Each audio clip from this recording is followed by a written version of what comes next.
mic should be working now. Ugh.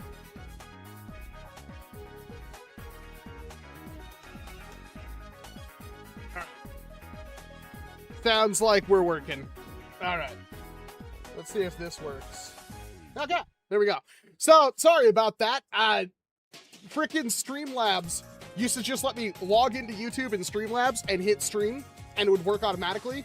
It don't do that anymore, so I have to do like the put in the custom server and the stream key and stuff, which is fine, except for YouTube does a pretty good job of hiding that stream key. So we should be good. Welcome. I know it's been a little while. There's some good reasons for that, and I will get into it, as is, you know, excuses, but we will talk about it. I will talk about today's main subject, which is I got a little email that confirmed that this whole Dart Zone repeater thing is actually real, and I got a little bit more information past that. I'm not sure what I'm allowed to say and what I'm not allowed to say, so I'll make it, hopefully, pretty easy on us, and I'll just be a little vague, but it does exist. I have been confirmed that. How's that Doom cannon work for you? It's fine. It's great. I mean, it's a stock blaster, so I don't really use it all that much. Not that I go to games right now anyway. I can't. Had a lot of threats against me, and I just don't feel like dealing with it, so the safest way is to just stay home and enjoy life. I do have a video on the Doom cannon, yes, Captain. New Dart Zone stuff is peak, yes, yes. What's to say here about a pro lover action? Well, that's the thing. It's kind of been a little rumor that's been popping around for a while. I mean, I guess we've wanted them since pro blasters have existed, but now we have confirmation. The problem is that there's somebody in the community that likes to make I read the chat where somebody spammed a bunch of stuff, where they like to make fake blasters and with AI and put them out there because they don't get enough attention. And lo and behold, one that we thought might have been AI generated is actually real. I wonder if it has an internal magazine. We will talk about all of that. So, where have I been? Well, for one, it was my birthday on Thursday, so I wasn't around for that. And Friday, I spent basically the entire day sleeping. I obviously, if you didn't know, I have a child. They're 6.5 months old now. That makes a lot of things very difficult for me. I can't exactly bring them up here. Not only would I still not really be able to get a whole lot of work done with a baby, you know, going crazy in the background, but I'm also loud and boisterous, so they wouldn't exactly get a whole lot of rest either. And since my wife does go to work, that means I'm basically a stay-at-home dad. And the problem with the stay-at-home dad thing is I am exhausted most of the time. I don't really get a good night's sleep. If I go to bed at midnight, the kid is up at 3:30 a.m. I spend an hour, you know, changing their diaper, getting them a bottle, getting them to go back to bed. Then they're up again at 7 or 8. And sometimes I don't wake up until noon or past noon because of that. There are also days where my wife works like a 9 to 6 shift, which is why I haven't been streaming, because every Saturday she has a 9 to 6 shift until I finally asked her, hey, could you talk to your manager and see if you could just work a normal early shift on Saturdays, which is what happened to this, which is why I can stream. I've also had a lot of electrical issues. For the good part of last week, I didn't have any power up here at all. I couldn't use the computer, couldn't use the studio, nothing. And while that is fixed, I then had another issue after that, which also got fixed. So I'm very happy about that. I was honestly really stressed out about it. So now everything is good. As long as baby and time is willing, I can start pumping out videos. I have a video I've been working on for over a month that I'm really excited to get done. Hopefully you guys like it. I think it's kind of cool, but it does involve using a new CNC machine, which is, thankfully they have the new software out for it, which is supposed to be a little bit easier, but I have a plan to CNC a barrel for this blaster out of CNC because it really needs an aftermarket barrel. Hopefully with a $5 tip. Thank you very much, sir, and thank you very much for the birthday wishes. I really appreciate it.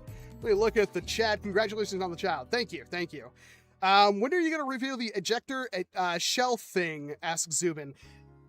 I have most of that video shot. I have a current problem where I am almost completely unable to resume projects if I don't finish them all in one day. It's a nightmare. It's just a mental thing. I've filmed the outdoor, I filmed the opening and unboxing, I filmed the range, I haven't filmed the ending. That's the only thing I haven't filmed. I'm gonna take these off right now because sweat is making it hard to see. That's the same with a lot of videos. Hopefully I can get them done, but that's something I'm really struggling with right now, is getting those videos that are started and then go to a different day or a different couple of days and then resuming them. I'm really bad about that. Stop with the ads during streams. I don't control it. YouTube does. I thought that would be obvious. Sorry about that. It doesn't really give me a notification when ads are going. I wish they would. I don't know why they'd put an ad the first 5 or 6 minutes into a stream either. That's kind of weird. When will the new Nerf Rebel Ops be out? They are already out, PvP Maniac. You should be able to find them in some stores, but I know Nerf has been really spotty about that. However, they did release the files for the Doom cannon cylinders. They're just an STL file you can find on printables. It's not a step file, unfortunately, but it does exist, so you can print out new cylinders for your Doom cannon. Walcom pushes the buttons to play ads. I saw it's a big red button on his keyboard. I don't think my keyboard... I just unplugged my keyboard. I don't think my keyboard has a big red button. I should probably plug that back in, eh? There we go. Got a lot of things. So we got the, I don't know if I can show this on screen because it looks kind of, they sent me a gray one, which is a problem. But got another pistol to talk about, which I happen to be a big fan of. It's worked out pretty good. The only issue with it is that it's a Kickstarter, but because it's a Kickstarter, they offer... Oh God, please don't crash, computer. It just said one of my USB devices is not recognized. Okay, hopefully that's nothing. It is a Kickstarter one, which Kickstarter is always a gamble, but I have an injection molded sample in my hand, so I would assume the thing is super real, because why would they go through the effort of making an injection molded thing if they weren't actually going to try to sell it? That seems really silly to me. I also have the Lilaps, which is another pistol, which we talked about briefly on the last stream, does have some minor issues, and I still think they're minor. However, they said that they are working on a lot of stuff with the Lilaps, even though they can't update the firmware anymore. We got really comfortable with updating firmware, and then they took it away, which, to be fair, the Lightning, even though it works like a dream, the battery life, I think, was like the biggest kicking point for me. The battery life on the Lightning, I don't know if anybody else has experienced that. The battery life on the Lightning is not great. I will try to get it done, Zubin. I really will. I have filmed most of it. Have you seen the Nerf AMA? I looked at it a little bit. I didn't really see anything that stood out. I want to say, first and foremost, that we are very, very lucky that that kind of stuff is happening. And we need to make sure that we police our own and make sure that, you know, we don't scare away companies again, especially like Nerf. We can't be super toxic to them. There's a lot of toxic stuff I see going around like Discord and Reddit and stuff like that. We need to curb that, because these companies taking their time out to talk to us is one of the greatest things that could ever happen. And we can't be like just rushing to stuff our, you know, fun bits down their throats every single time we get. There are people who do that just for fun. And we need to make sure that those people are correctly, you know, barred from doing such things, because it's gonna wind up in the future costing us. And I want to make sure that people don't start doing that for fun as they have in the past. Have you seen the Nerf Judge and Stamping on the News and the list? Yes, I mentioned it in my video. Can you do a review of the Nexus Pro X2? I haven't unboxed it yet. I really didn't, because I don't think anybody would watch that video. I bought it. I mean, it was like, what, 35 bucks? I don't think that video will get like 10K views. It's, I don't know. I gotta stop thinking about that, but it's like the first thing that goes through my head that stops me from making videos is that nobody wants to see this. Should I spend 6 hours trying to push this video out when nobody wants to watch it? People are so sick of pump action magazine fed springers, and this is just a reshell of a blaster that's already on store shelves with some minor, and it's, I don't know. I thought about comparing it.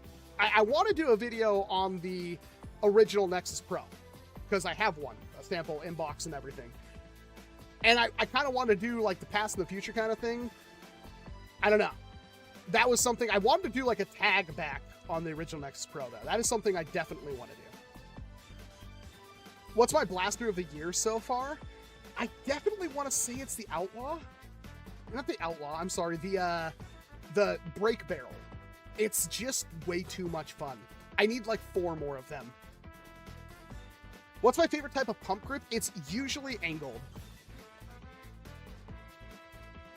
Hasbro or any other company is not obligated to interact with the NIC. The interaction to be treated as a privilege. Exactly, and I have a feeling that if we don't try to have some kind of like stricter, you know, watching other people about that kind of stuff, it's gonna go away, and I don't want that to happen. And I wasn't even involved with it in any way. Walcom, I'm trying to get my hands on Nerf Primary. I have the Magnus, that is not a primary, and a Bulldog, that is also not a primary, bought from a thrift store. What do you think is the best place to look for some Nerf Mega primaries? Look for a Nerf Mega Megalodon. That will do you very well. So, I want to talk about this before we get too far into things. I was reached out to on my birthday. Thank you, Dart Zone. It was somebody who works for Dart Zone or somebody who is a designer for Dart Zone, something like that. I've talked to them in the past. They're the ones who sent me the beautiful sample of the wheels for the, was it the Boxer Pro or was it the, it might have been the, what was the thing that came out after that? Oh, the double, the Axis Switch Pro. They sent me that sample. They also sent me wheels with it. They reached out to me, wished me happy birthday, and they told me some things. The first of which is that the Dart Zone Repeater Pro is real. That is a thing that exists. I will spoil that back when they had talked to me about the Axis Switch Pro, so whenever that happened, I asked them like a PPS, hey, everybody wants a lever action, you know, blaster, pro blaster. And it was just me throwing that out there in case they for some reason didn't know. I got an email back stating it's something they've worked on for a while. Let's rock. They don't know if they'll see it now or if we'll see it soon, or if we'll see it ever, but it's something Dart Zone has already worked on. So, thank you very much for the $1 super chat, Samuel. So, fast forward to, you know what, 5-6 months later, I get this email telling me that the Dart Zone Repeater Pro is real. Happy days. And that also, another spoiler, is that it does have an internal magazine. It is not external mag fed, it is internal mag fed. In fact, it has 2 6-round internal magazines. How? What? Why? How does that work with slightly longer darts, slightly shorter darts? How does it go from, you know, each magazine tube into what I assume is one firing chamber? I have no clue. That's an engineering feat that I'm really interested in seeing how it pans out. Again, I'm sorry to the person if I'm not allowed to disclose this information. I hope for your forgiveness rather than asking permission. But that is apparently the thing. I have no updated pictures. I don't have any kind of, you know, price range. And I do have a tentative. Now, say it with me now. This is not confirmed. Do not, and this is the thing that hobby has a really bad problem with. When a company says they're going to release something in June and it doesn't come out till August, you can't get angry about it. That's not something you get angry about. They haven't, even if you like pre-ordered it, on almost any place you can get your pre-order back. They haven't taken your money. I see people get irrationally angry about this, and it's really frustrating. If I've pre-ordered stuff that took 2 years to ship to me.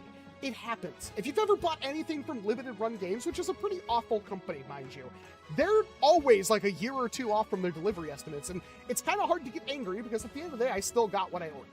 Anyway, they are apparently tentatively going to be released on Dart Zone's website in September. This doesn't mean it's going to happen. That is the potential release date. The source, the where it's gonna be released is apparently their website. It is not an on-the-shelf blaster right now. And it is tentatively going to be released in September. Maybe that was just a release for a pre-order? I have no idea. So, that gives you a basic time frame of when you will be able to get your hands on this product. When will I get a sample? I have no clue.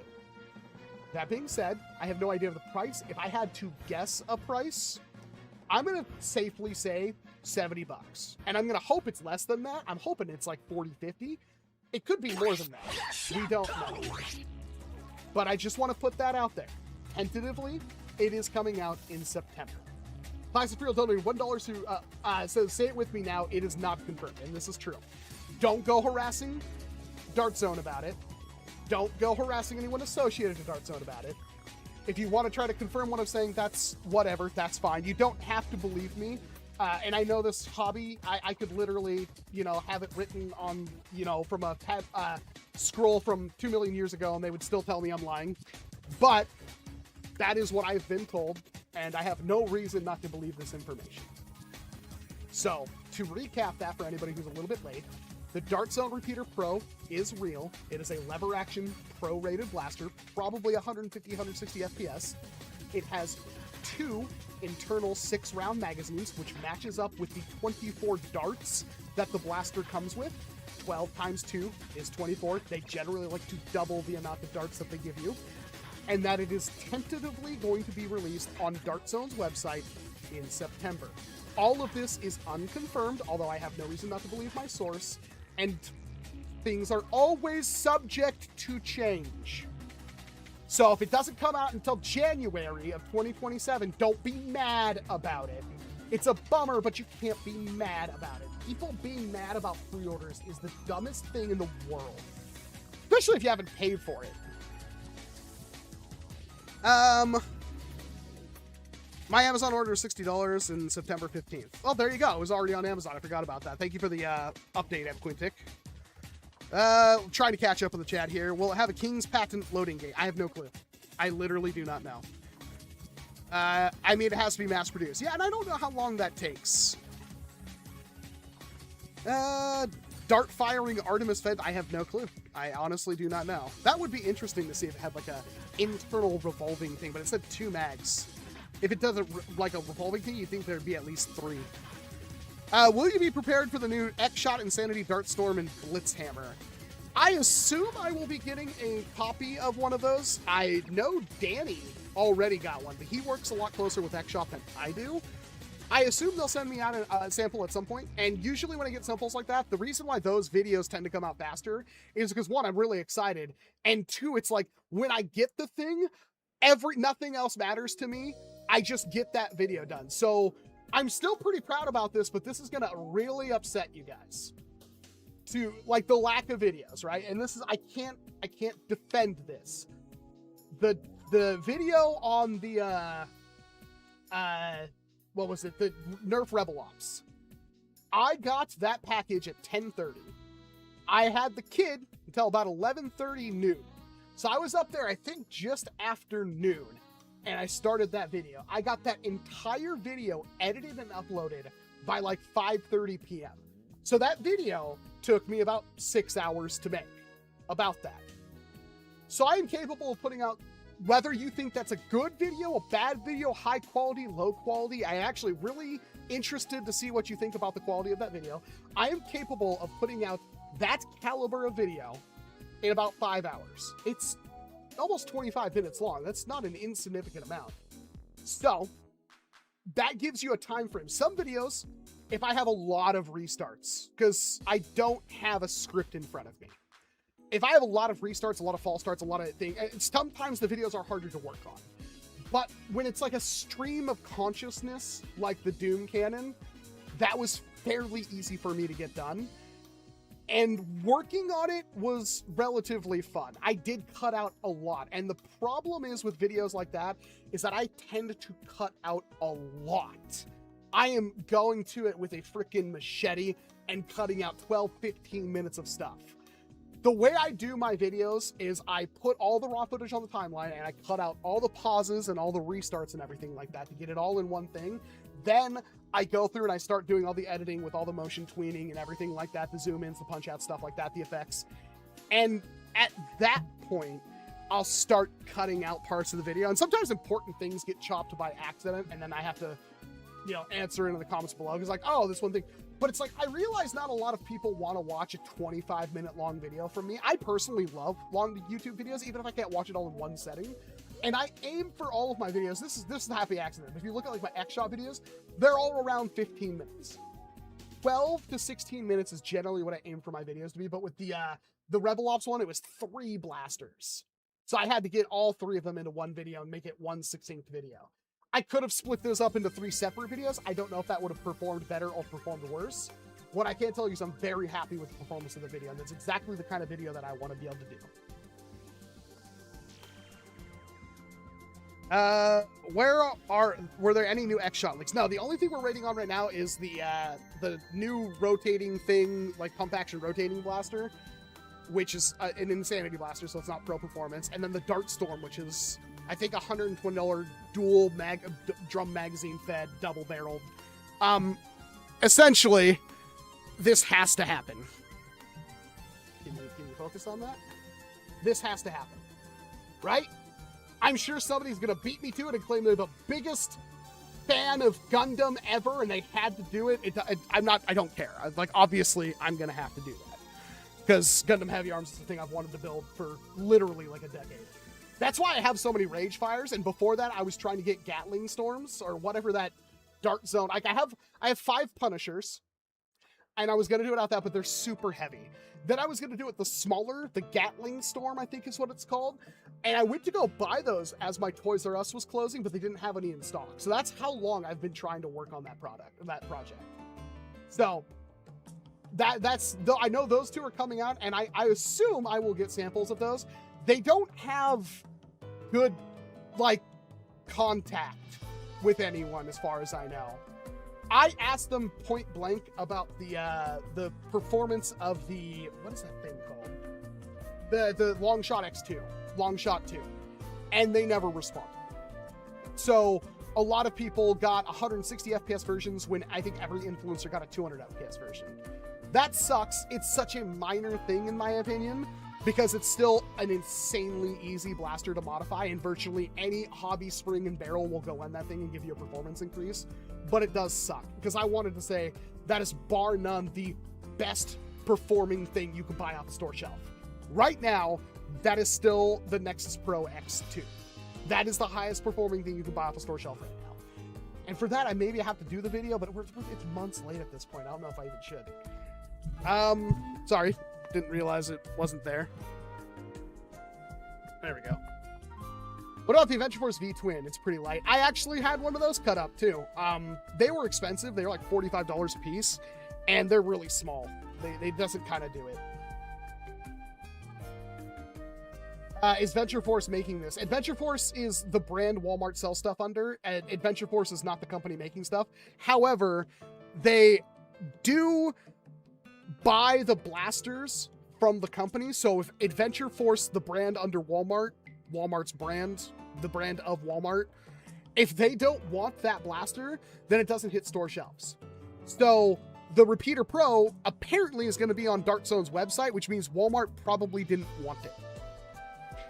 For whatever reason. Maybe it's too expensive. Maybe they don't think it will sell. I don't know. But that's the long and short of it. Can you please show us pictures of the newest? I don't have pictures. We have one leaked grainy image. It's worth a video sometime. You know, you're probably right. Maybe I should just do it. I don't know. Let's prove me wrong. It'll be one of the next things I do. I'll get that video out, and if it can do 20K in a day or 2, I'll consider that a huge success. Hot take, the Ontos is overrated and not a beginner-friendly blaster to build. Too many potential intolerances when printing. Alchemist is superior. Dude, the Alchemist is like 3 Ontos sandwiched together. It is one of the biggest blasters, and yet its performance isn't even better than the Ontos. I had an Alchemist, and I didn't do a video on it because I had the Javelin at the same time, and I was doing a video on the Javelin, and I didn't feel like I could do a video on both because the Javelin was so much better, and its price was actually, I think, cheaper than the Alchemist if you were to buy a completed blaster, which is like the only way you can get a Javelin. And that's a big issue when you have 2 blasters in like the same category, and one is just astronomically better in every way. It's not to say the Alchemist isn't a bad blaster. If you have the hardware for it, if you like the blaster, that's fine. All of these pump action magazine fed options are there so everybody can find the blaster they really like. But again, the Ontos, like, if you're having problems with tolerances in printing, you need a new printer. If you're using a Creality Ender 3 from 2017, yeah, you're gonna have issues, but you can go buy a $200, Bamboo A1 Mini that will print the entirety of the Ontos, and you never have to even think about it. It will just do it. I don't know a single person. I've had, 4 or 5 Bamboo printers. I've given a couple away to people. I just gave the Mini to my older brother. It's really easy. Anybody can, and you never need to really worry about anything. I don't think I've done any maintenance on my X1 with the exception of like oiling the rails and like making sure that the print beds are, you know, clean, which is, I think that's the biggest problem, but that's a problem with every 3D printer. The second I got my X1, I gave my CR10 Smart, my CR6, I gave those away. Like, there was no point in me using them, because yeah, you do have to faff around with leveling and all that kind of stuff. But with the bamboo ones, I can't speak for all of the other cheap options out there, and I'm sure they're good. I'm sure like the Flash Forge, the new ones and stuff like that, I'm sure they're fine. But if you're having issues with tolerances, there's something else wrong. Because I haven't had to worry about print tolerances in years. And like the fact that I can do that with a $200 printer, like I'm sorry to say, the Ontos is one of the easiest blasters you can print, and its assembly is stupidly easy. I've not assembled one myself, but I do have an Ontos from a friend, and I have looked at it, and it's literally like just sandwiching some parts together. Like, it's one of the easiest things you can get, and the performance is out of this world. It's a very good blaster. Ugh.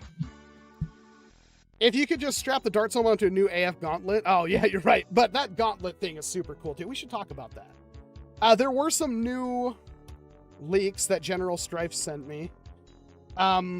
Which, honestly... So some of these are cool in a lot of different ways, to be honest. But we do have 3 new Adventure Force. So these are sold at Walmart. These are, as far as I know, Walmart exclusives coming out. For the most part, these are reshells. But it also means that we're going to get at least 3 new blasters on store shelves, which it seems like it's so late for that, to be perfectly honest. I was like lamenting last time I went to Walmart, you know, a couple of like last week. It's like we're this far into the year and we don't have any new blasters on store shelves right now. My Walmart, for instance, did not have any of the Doomland stuff up. Or not Doomlands. What the hell is the name of the Rebel Ops? See the pictures. So this, oh my god, what is this? A picture for ants? Let me put this behind me, behind that.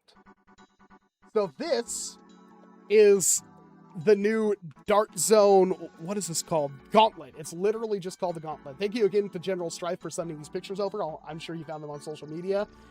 That's probably Dart Sweep's arm right there. That is a wrist-mounted, top-primed, magazine-fed Springer Gauntlet. There's a lot to unbox right there. So this is not a flywheeler, which would have been really cool, but it is a top prime. That sight is actually the prime, magazine-fed, arm-wearable thing. I maybe General Strife will know this. I haven't looked into it. I hope this can be used on the left hand. I don't know if it can, but hopefully it can be used on the left hand. Because if I were to carry something like this in any regard, I would want to have it on my left hand. I would want to be able to have this in my left hand. And keep in mind, it's got like a grip and everything, so you won't be able to like not have it on there. Although I'm sure people will modify stuff. Don't you worry. To have this, you know, on my left hand and then be able to have a blaster in my primary hand. That's how my gauntlet was developed to be worked with. It works on the left hand, and you can still use another blaster while holding it, and then you trigger it by there's a ring that goes around your finger that has a string that goes into the blaster, that when you pull it, it pulls pulls off the switch, which revs the flywheels, and then pushes the next switch, which is the firing switch. One of my favorite blasters. It's made out of command fire, so it's hopper fed, and it doesn't need to be the most reliable thing feeding ever, because when you're not using it, it's meant to be like a last ditch or just something you use to conserve ammo in your primary. It's box art just trigger on both sides. I did see that. I don't know if that really meant it could be used in both hands, but if this can be used on the left hand, that will be really cool. If done in general, I'm happy because it's a different thing. We don't have really anything like this. This is the kind of stuff that Nerf made 20 years ago. This is the kind of thing that Nerf made 30 years ago. That's scary. That they don't make now. This is super cool. Hopefully it's no more than like 15 bucks. It's gimmicky. people are gonna love it. I think it'll be a really, I think if people can, you know, start fabric hobbling new grips and stuff to it, new ways to trigger it, I think it'll be a pretty popular blaster. I don't know how popular the Desperado is, but the Desperado is still on store shelves and still one of the best blasters you can buy off store shelves right now. The Desperado is an easy dub. So that is the Gauntlet. Again, no really other information about it. I hope it's 15 bucks, not more than that. Maybe cheaper, 12 bucks would be cool. But a mag-fed, you know, top prime, maybe it has slam fire too. That would be awesome. I'd love to be able to like primary a thing and then, oh no, I need to like, maybe I want to save ammo. Maybe I'm being jumped and I can't reload, and just like with the blaster in my hand, just put my hand right there and just go blam, blam, blam, blam, blam, blam, blam, and just take everything out in front of me. This is really cool. This is honestly like one of the cooler things I'm really excited about. I'm gonna save my favorite for last. Next up though, this is one we should probably debate about, chat. This is the Chopper. So this is the remix of the Villainator. So if you've wanted a Villainator, the Villainator is on sale. On clearance at a lot of Walmarts right now because they're getting ready to put this on there. Comes with a stock. The grip, I don't know if that's Picatinny under it or not. I don't really care. It will probably shoot half darts, no problem, because there's no dart posts or anything that I can see in that drum. Is there? No, it looks pretty good. So it should be able to use half darts out of the box if you want to, although it is a full-length dart blaster. The thing about this, there's two things, really. The first thing is that while it is a Villainator, it has less ammo than the Villainator. It's 30 rounds as opposed to 40.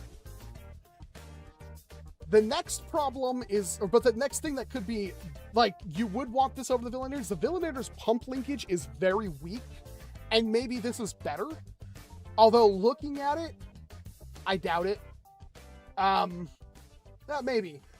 Let's get our pointer at here. So the priming grip is down here, which means hopefully it's one of those things that envelops the barrel, and the priming linkage is just in line right there with a plunger tube that's right there. Right? So hopefully the linkage doesn't go like down here and then up and then over and then down. Hopefully it's just one solid, not flexible bar at the top. That would be the best case scenario. I would like to see if this one would get a little bit of a, you know, performance modification potential. With the stock here, which somebody already said looks uncomfortable, and I agree with you, it does look pretty uncomfortable. It's still not that bad. I've seen way worse. And that means there's probably no buffer tube in there. So the actual priming doesn't go in. I could be completely wrong, but it kind of looks like that from here. The price, I don't know. That being said, it's probably around 20, 25 bucks. I would assume it's 20, but with how everything's going on in the world when it comes to prices and stuff, I don't know. I really don't. I'm going to guess 20 because that's what the Villainator was. It does seem like a downgrade from the Villainator in a lot of ways, which, you know, is a shame. But if the priming linkage and stuff is included, and also keep in mind, if this has a smaller drum than the Villainator, that's also a dub. Because not everybody likes to have that huge drum on there. So, this is pretty cool.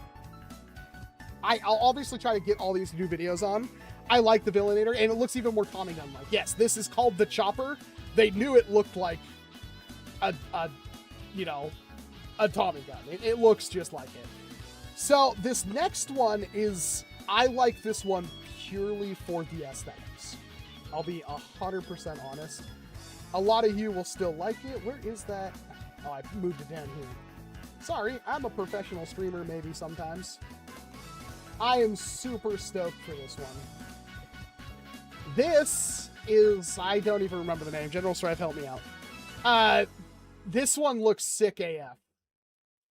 Let me make my picture grow. That looks so ungodly good. This is the Strike Force. So, okay, this is the $20 one. This is the revamp of, what, the Spectrum and the Thunderbolt? And it looks so much cooler, it's not even funny. I assume that stock in the back that looks more like an arm brace is going to be adjustable with a buffer tube. But I like where the foregrip is. I like how that's designed. I love this muzzle design up here. The magazine is enshrouded pretty good. A lot of flat. I like flat stuff on my blasters. I'm not super big on curves, but sometimes it works.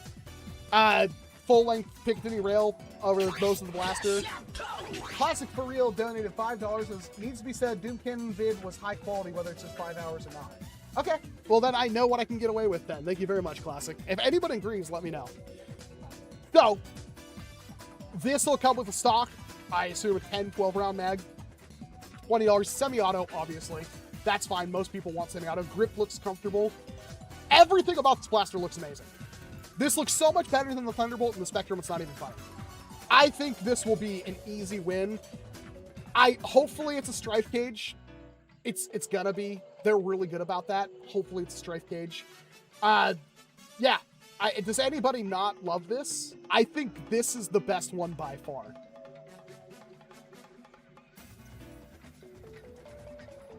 I may have to get this because I prefer drums over mags. That shroud may screw you on drum mags. Be prepared for that. The way this magazine well is, there is a very common issue with Nerf drum mags that they can't fully insert into the magazine well because of these shrouds. So be prepared for that. I'm not saying it will. I'm saying be prepared if it doesn't. For blasters released this year, which company is the top for you? It's still X-Shot. But we'll see. The Repeater Pro could be the answer. And if X-Shot didn't pay attention to that fake listing, the fake box art that somebody made of an X-Shot repeater, they should have that next year, 100%. Gonna have to cut the ridges off of the drums. That too, you could do that. Or I would rather modify the mag as well than modify the drum. Wouldn't that just make more sense? But yeah, that's hot. I love that stock. I love everything about how that looks. To be 100% fair, this is, I think, the best looking one. Absolutely. I like the idea of the gauntlet, and I think the gauntlet is the most innovative. I'm sure the gauntlet's going to struggle to hit past its 80 FPS out of the box. Hopefully I'm wrong about that.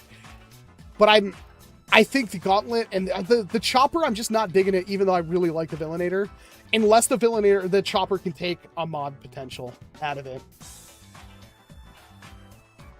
Oh, you're good. That makes more sense. Foam. It sucks they made a new stock point for 2 Bastards and ditched after. Yeah, whatever. Longshot Pro 2.0 hands down for me. What a Thunderstrike. For Blaster, which is the... Okay, yeah, we already talked about that. Never mind. The Awaken is still your #1 blaster ever. It's my favorite. I think it's actually on the thing out there. Just because the mechanics of how it works, the grip, the way it spins, the performance, it's everything I've wanted. The only thing I don't like about my personal Awaken, the 1.0, is that I want to put an optic on it. I really do. Was it also hell for you to tension the Doom Cannon release? No. I mean, you could watch my video. It was super easy.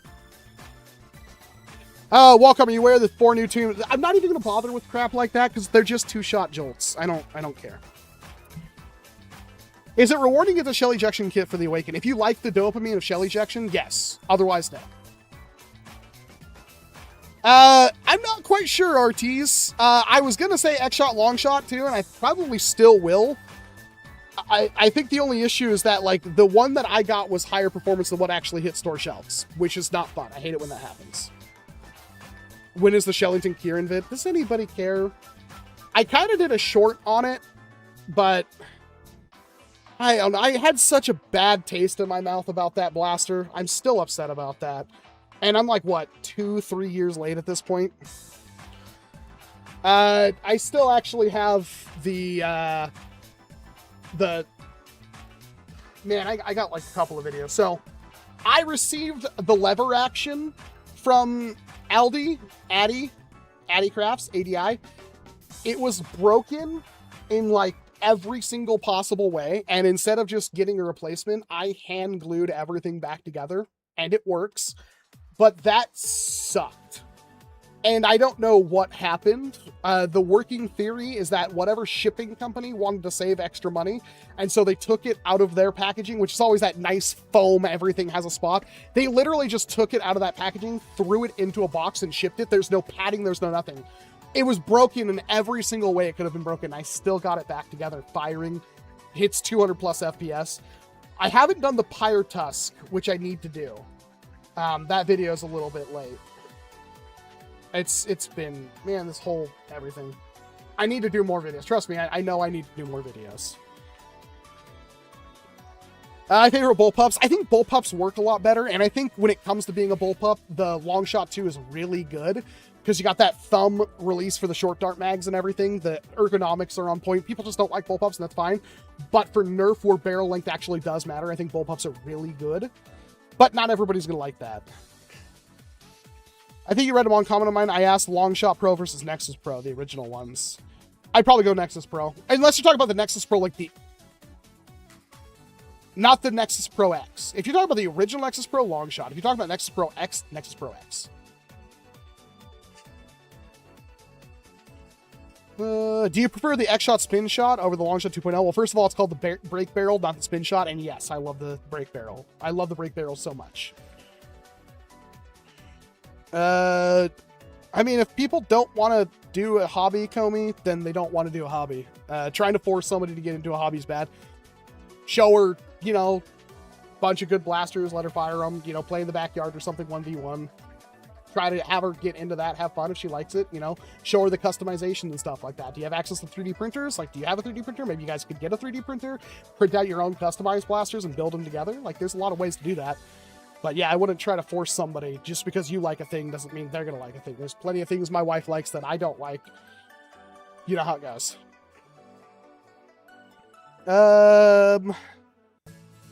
Trying to read through here. Remember Smiley? I think mine's still, like, mine I need to reprint the plunger head on, but I really like it. It's a good one. I think it was my favorite blaster of 2025 was a Smiley. Dude, having a big old, like, the gauntlet with, like, a sword on the end of it, and the barrel is hidden inside the foam blade would be so peak. That would be maybe the first thing I would want to do with it. Like a Qatar, literally. Yeah, that's something... Because I always, when I see something like that, I always want to dual wield them, and I always want to put shields on them, but if I could put, like, little, you know, 2-foot long foam blades on them, that'd be cool. I don't think I'm going to review the Ontos. I just don't know. I have most of the review filmed. Called a Pata? You would know 42 blades. I'll take your word for it. Yeah, I don't know. I really like the Ontos. It's just nobody cares. That's the problem I keep having. And I don't blame people for it, but it's like the chat will say they care, but I constantly live in this paralyzing fear that I upload a video, and I had this, you noticed it, what was it, a couple of months, when I did the Delta Pro review, and I found out this wasn't entirely my fault, but I did the Delta Pro review, and it got like 20K in 2 months. And it's like, that was so far and below every video before it that I was really worried. And I live in constant fears, like the last video I upload is going to be like a video that, if you get too many bombs in a row, the less subscribers that click on your channel to watch your videos, the less YouTube pushes them. This is not hidden. This is something YouTube actually tells you when you upload a video. So if I'm uploading a bunch of Nerf videos and then I upload a Beyblade video, well, my user base isn't here for Beyblade. If they wanted Beyblade, they'd find a Beyblade channel. There are going to be people that will watch me no matter what. There will be people that will watch it because they're interested because they like Beyblade and they want my opinion on it. But the fact of the matter is most people will not watch the video. And let's say I do 8 Beyblade videos in a row and then I go back to Nerf. Well, during those 8 videos, which could be 8 days in a row, it could be 8, you know, 2 videos a day for 4 days, whatever it is, those people that didn't click on any of those videos, one, they might just, like, I don't remember subscribing for this, I'm going to click off. All that hurts your channel a lot, and it's hard to rebuild that. But I found out that during those months, YouTube had issues. They were changing stuff in the background. There were a lot of content creators much, much bigger than me that were, like, deleting those videos and re-uploading them because they weren't hitting the algorithm right. And so I was like trying to figure out, like, why is my Axis Switch Pro video so low? Why is my Vesper video so low? And it turns out because that month YouTube was just F. That was like the March, April. But obviously it got better because, you know, everything uploaded after that was fine. So, but I have, like, that stuff really screwed with my brain. Like, I didn't want to do anything because I was, like, super scared that my channel was going to go bye-bye and I needed to... That puts this thing in your head where it's like, now you need to work harder. there's this very fine problem with YouTubing where it's like, and I'll tell you what side of this I'm on for the most part, but you have to find the line between quality and quantity. You can upload, like if you want to be a shorts creator, there's a lot of shorts creator in this hobby. Most of them are just uploading 100 videos like it's a freaking slot machine, hoping one of them does pretty good. That's also very low. Like, it doesn't matter if your shorts perform bad because eventually YouTube's just going to throw them in the algorithm anyway. In fact, I would also make the argument that with shorts, I've experienced this myself, where YouTube will just make one of your shorts do good, because even if a short gets like 2 million views, which sounds like an insane amount, and trust me, it is, that pays out like $200, if that. Like, some people don't even make that. I've seen what some shorts creator makes. Like, it's not all about the money, don't get me wrong, but that's one of the main reasons people make videos. There's a fine line between, should I take a month making one video, or should I? And for some content creators, that works out really well. And I watched a lot of content creators that only upload once a month, once every other month. Some content creators only upload like 3 times a year. Some of them don't upload for 2 years.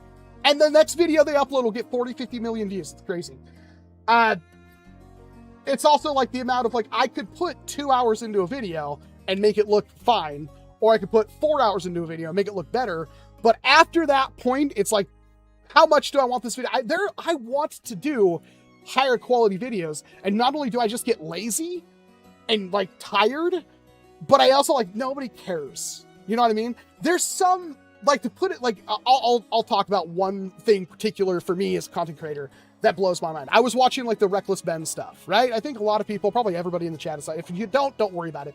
But that dude will spend what I assume hours for one shot. And in particular, it was one where he's just on the top of what looks to be like a, I don't know, a tower, like one of those towers with the big blinking light bulb, whether it's like a warning tower or it's a cell tower. I don't think it was a cell tower, but you get what I'm saying.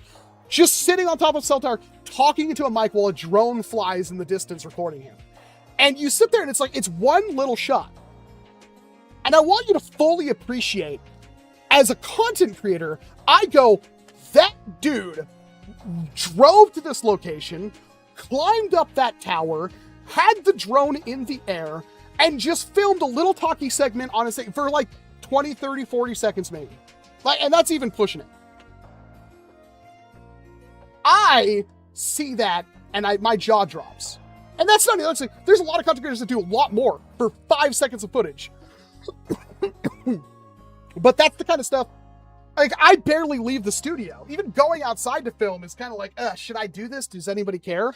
I would love, when I first was coming here to the studio, that was the whole plan.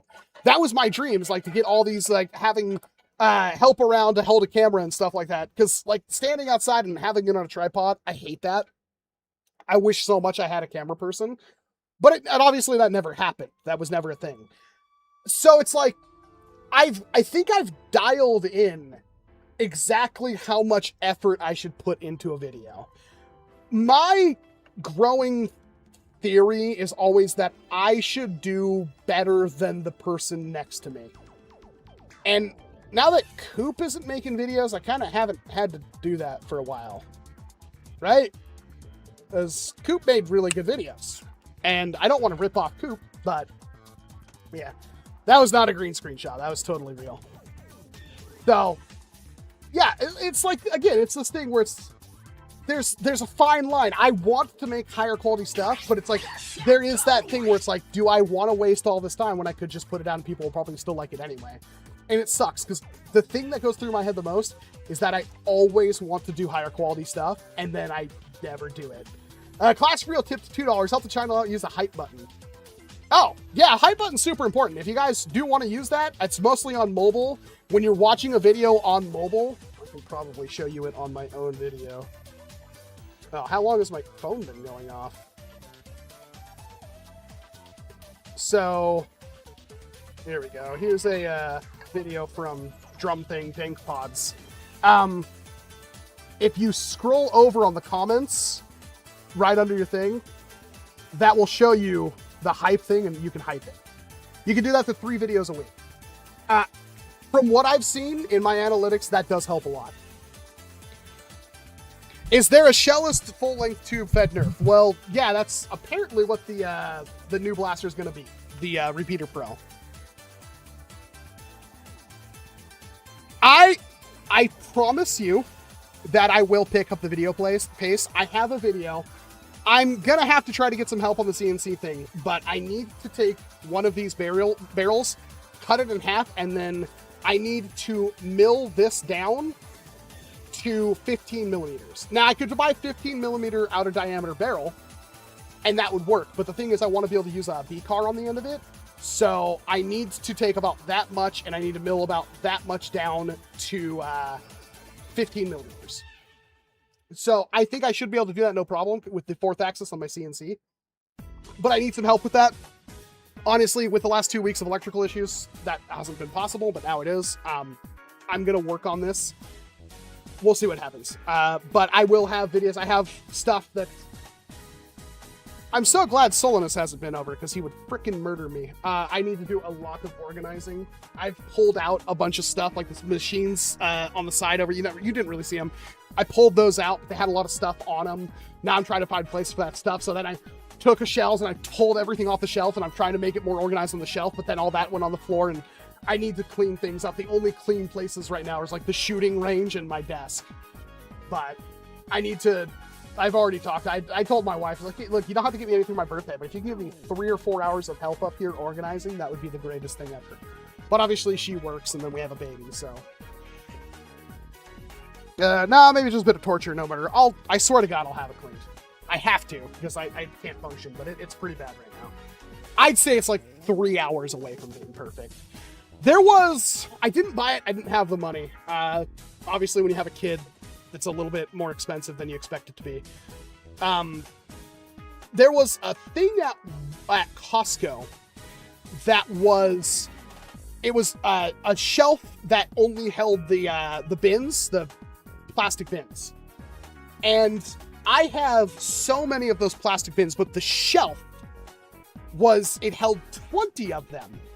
And it was not very big. It held 20 of the 27-gallon bins for $200. And I was like, I need 2 of those.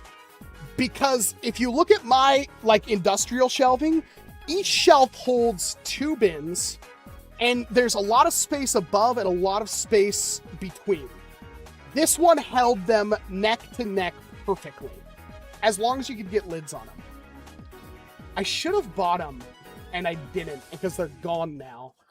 I might still be able to find them. I don't know if I'll be able to find them at that price, but that would have helped out so much, because I could have just put 2 of those together, and it would have been so much less space and freed up all those big shelves for more stuff. I hate saying I need more shelves, but I always constantly feel like I need more shelves. That, and I just need to get rid of stuff. Speaking of which, I may be putting up a Google Doc soon of a bunch of stuff that I want to try to sell. For instance, I have like 6 Lightnings, and I've even given out like 4 of them. I still have so many, and now I have like 2 Lilaps on top of that. And it's like, I don't need all these blasters. They're never going to get used. I'd like to sell them and use the money towards buying shelves and stuff like that. So this is your warning that in the coming days, I may post something in like the I guess you'd call it the community page, the posts. I guess there's a new community. I haven't turned that on. We can talk about that. But I want to put up like a Google Doc of stuff that I want to sell for price or take offers. There's stuff that I'm not gonna, there's a lot, I tried to sell like L-Chan, and people were like, you can't do that. And that's fair. The problem is that L-Chan gets touched once a year. So it's like, when I have stuff like, it's like, I don't really want to keep this here when I could, like, somebody else could be using it. But yeah, I'm gonna put up like a Google Doc in the coming days where you can buy it, you know, through, you know, Zelle or Venmo or whatever, and I'll ship it out to you. Yeah. I will probably be doing that in the coming days, so pay attention to the post. Get subscribed if you aren't. What's my favorite Common Raider build is my favorite. Yeah, they were made by Gorilla, right? Gorilla bin shelves? Yeah, well, it's still at Costco. It's just not at my Costco. God, I want that. No! Well, they were $200. They're saying they're $300. Oof. No. Gross. No, they were 200 bucks. I couldn't spend 300 bucks on something like that. There's no way. But yeah, I could really use that. How much will the lever action? We don't know. I'm assuming 70 bucks. The X-Shot AEB was terrible for me. I have like 9 of them, and they're all wonderful. I fired at least 3 of them.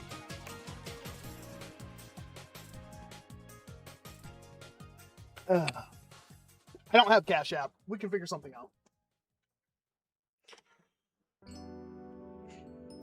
Yeah, but I can rearrange those. I also have like where I had my printers in the back. There's really nothing there.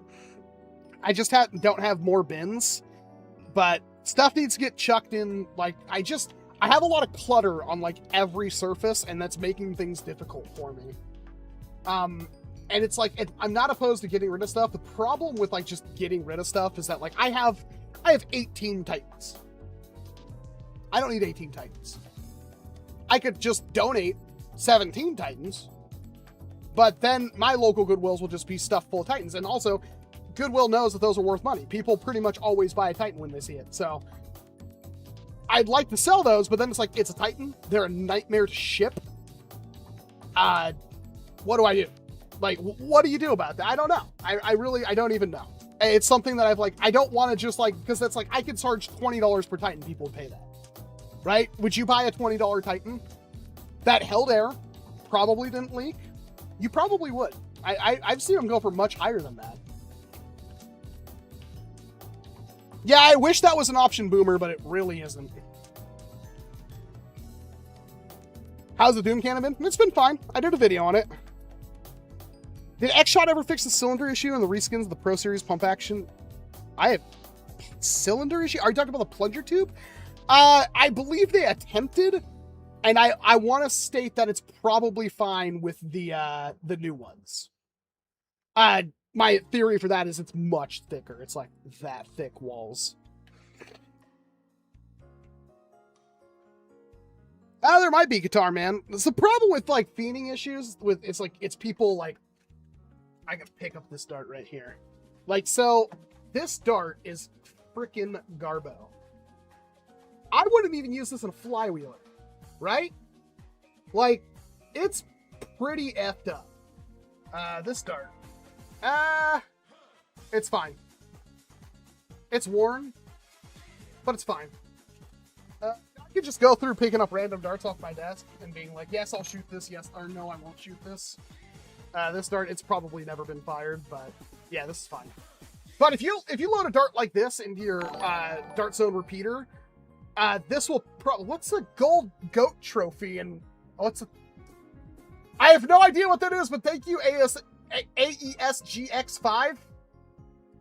YouTube, what are you doing? I don't even know how to respond to goat trophy, but thank you. Thank you, ASGX6. Sorry, I said 5. I'm stupid. Google says you'll receive $5. That means they'll take 2 of it. God, I hate YouTube. What's wrong with super chats, man? But thank you. Thank you so much. Have you made a Lidl blaster? Yes. Look up my You Need to Buy a 3D printer video. First we got Laughing Disco. Next we get Goat Trophy.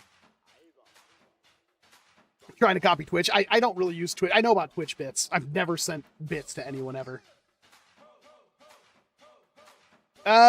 Doom Cannon since the video on the mod. Again, it's just like, it can't be modded. You know what I mean? So it's like, it's still stock. Have I been watching the new Kamen Rider Zets? I haven't. I've been really bad about keeping up with it. I have seen Myth. I'm a little disappointed Myth is so similar to Zets. That's weird. And I'm also upset that Myth is about a mouse and not a rat. Like, when I saw a mouse Kamen Rider, I lost my mind. I really did. Oh my gosh, Homely. Thank you so much. This dude's been giving me like $5 a month for years and got nothing for it. I will tell you, at least for my stuff, that right now the revenue on YouTube specifically is the highest it's like ever been. Subbers are usually pretty decent, but like it's really good. Like that's why it's like I need to make more videos. If you guys have videos you absolutely want to see from me, and you guys are all like, yeah, do that video, that's a great idea, let me know, because YouTube revenue is the highest it's like ever been for me. If this is a sign of things to come, like, this winter's gonna be nuts. What is it? I can actually look it up right now to let you know. It was really good. Gifted sparkles times 2 jewels. I still don't know what that means, classic. But thank you. Thank you for the 2 jewels. Yeah, it's really good right now.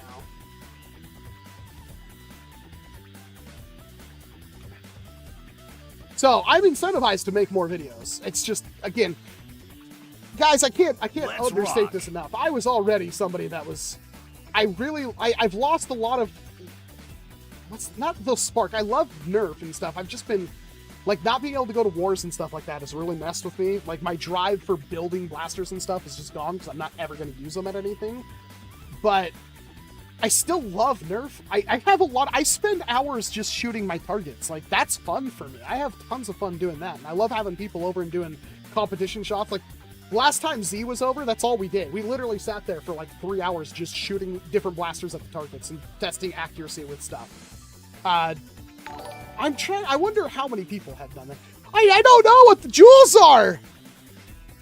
What is the jewels? Class for Real's a member for 35 months. Holy crap, dude. Thank you so much. 35 months. Homely actually has been a member for longer than some of my viewers have been alive. That's crazy.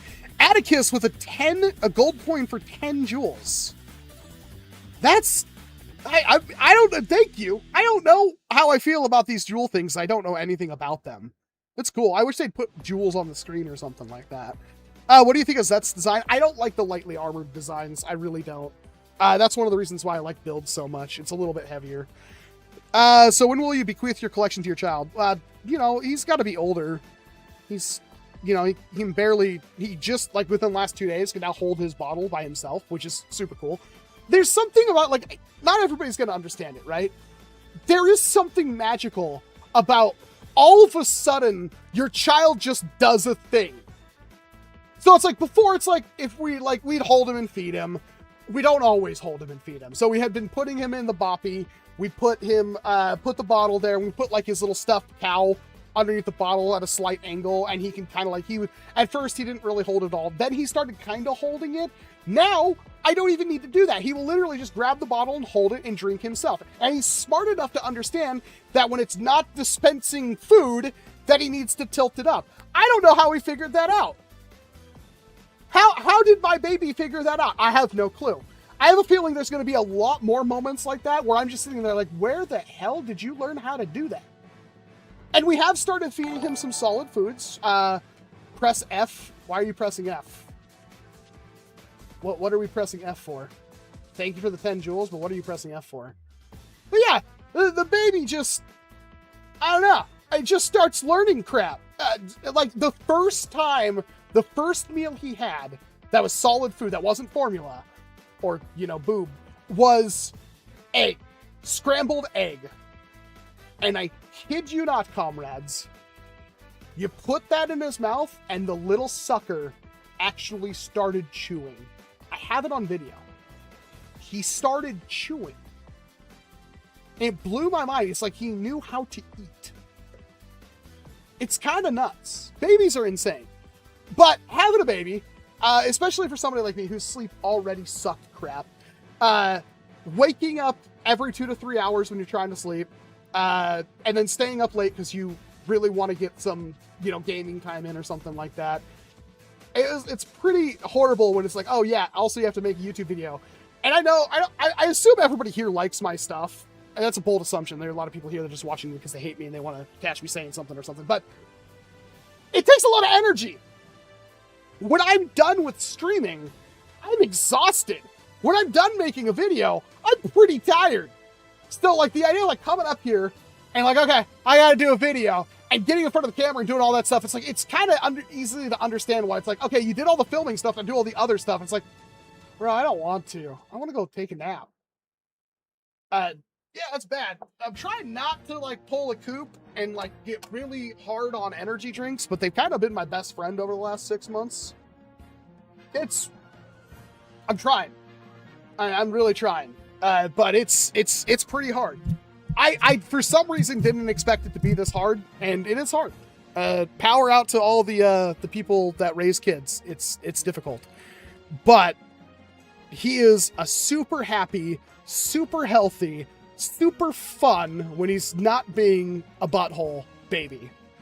And I'm mad I didn't have a kid 10 years ago. It's a lot of fun. It's going to get harder, but it's also going to get more rewarding. But it's a lot of fun. And he's, so far, a wonderful child. Rented, get off the roof. Yeah. We love you, Walcom. You and Cooper, the reason I'm back in NERF. I'm not going anywhere. I appreciate it. I will get better. I don't think a lot of creators are really uploading much right now, but I will get better. I don't want to become a shorts channel. I'm not going to do that.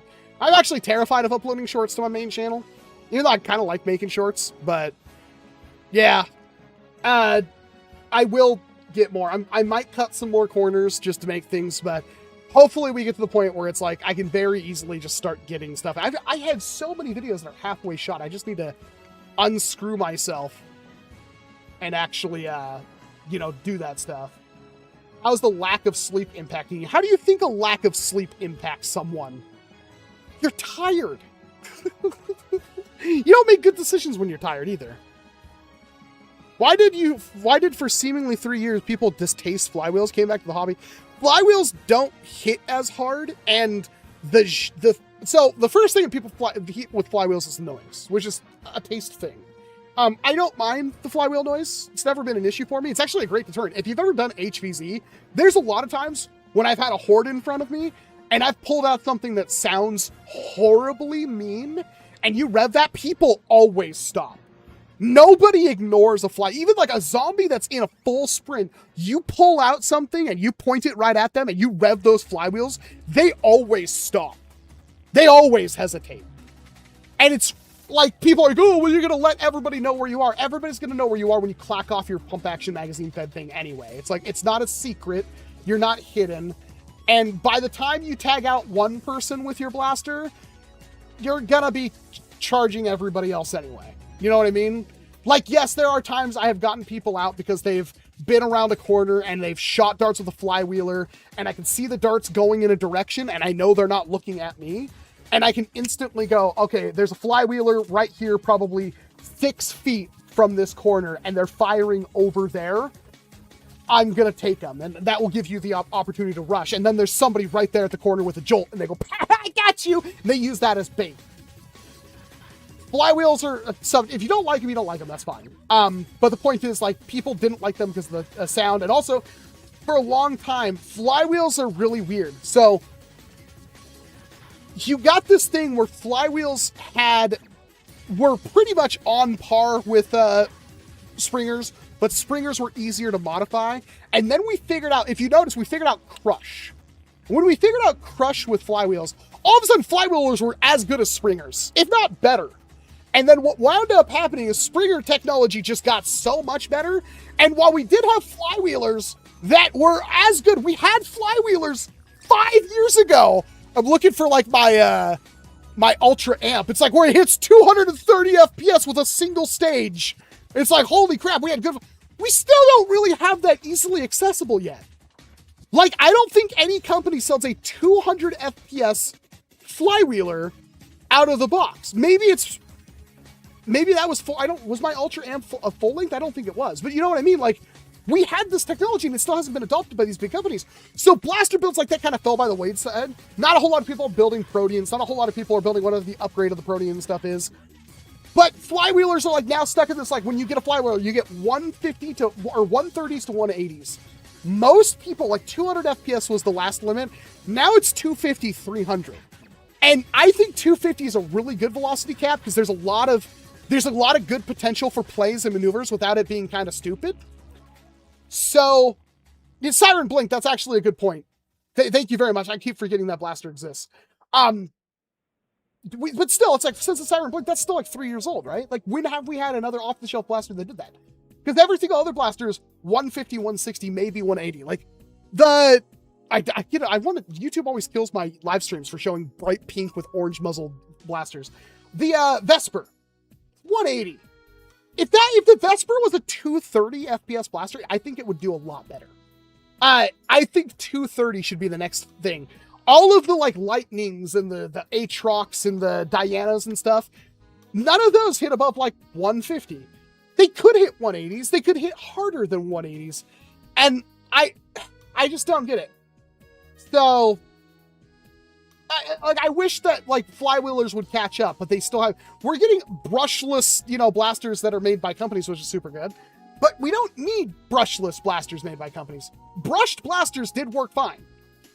So it's like, it's getting pretty bad. I'm on a Worker Hurricane. Okay, to hit 400 FPS. That's interesting. I know they can hit hard. That was the first high-performance flywheeler I ever got my hands on. Hey, Big Emo Gamer. Flywheelers are great when my tennis elbows act up. Yeah, that happens often, Ghost Manta. I'm glad we've gotten better, though. You have to think, people don't understand. If you go back to the original Caliburn, that thing sucked to use. I used my original Caliburn for 1 round and never touched it after that. It's just not fun. Now we have blasters that hit like 250 FPS that you can pinky prime. I don't know how we got to this point, but it's freaking awesome. Maybe lipo safety concerns. That might be, but we have batteries like what's in the Lightnings and stuff now that are pretty bulletproof, I would say. Pariah was worked on 300 FPS. Maybe. I don't know. I don't really know anything about it. I mean, my Vesper has got probably thousands of rounds through it, and I think it's still like 180s. What is my favorite? It's probably lever action. Lever action is also weird for Nerf, though, because like you think the lever would add leverage, so it would actually make priming a spring back easier, but because of the direction of the springing prime, it makes it really difficult. But I really like, if we could get like a lightweight prime 250 FPS lever action, that would be nice.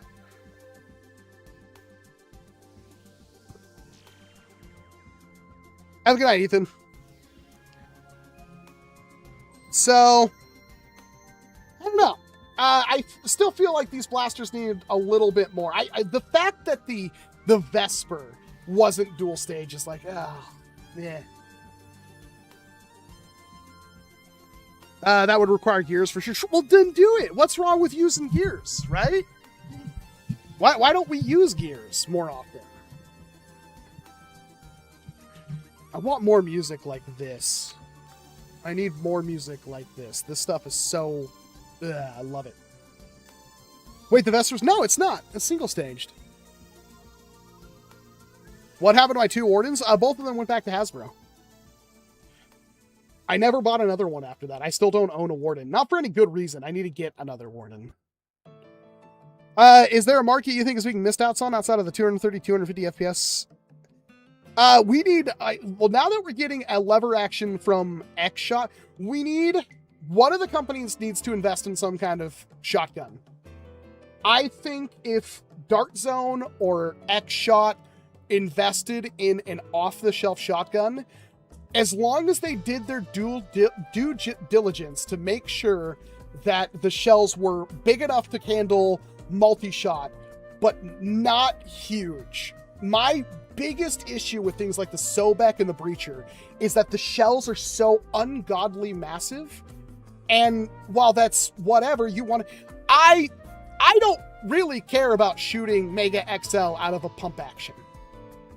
That might be heretic to say, but I'm fine with 3 Elite Dart. Like, that's even hard to get good distance on out of a shotgun. And I feel, I mean, I honestly, I haven't used like the newer ones, but it's like the reason why the Spring Thunder fell off for me and the reason why I like the Firefly so much, the Firefly was way shorter, like way more compact, way better ergonomics, and it fired really good.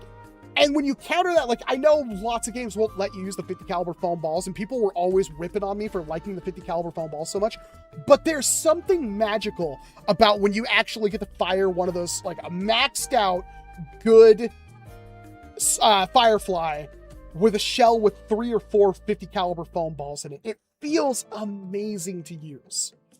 And it's like, yeah, the Spring Thunder was super cool, don't get me wrong, but it's like the shells were kind of big, and the blaster was kind of clunky, and it didn't look cool to me. Like, I don't know. Like, over time, I guess I got a little bit more negative about it.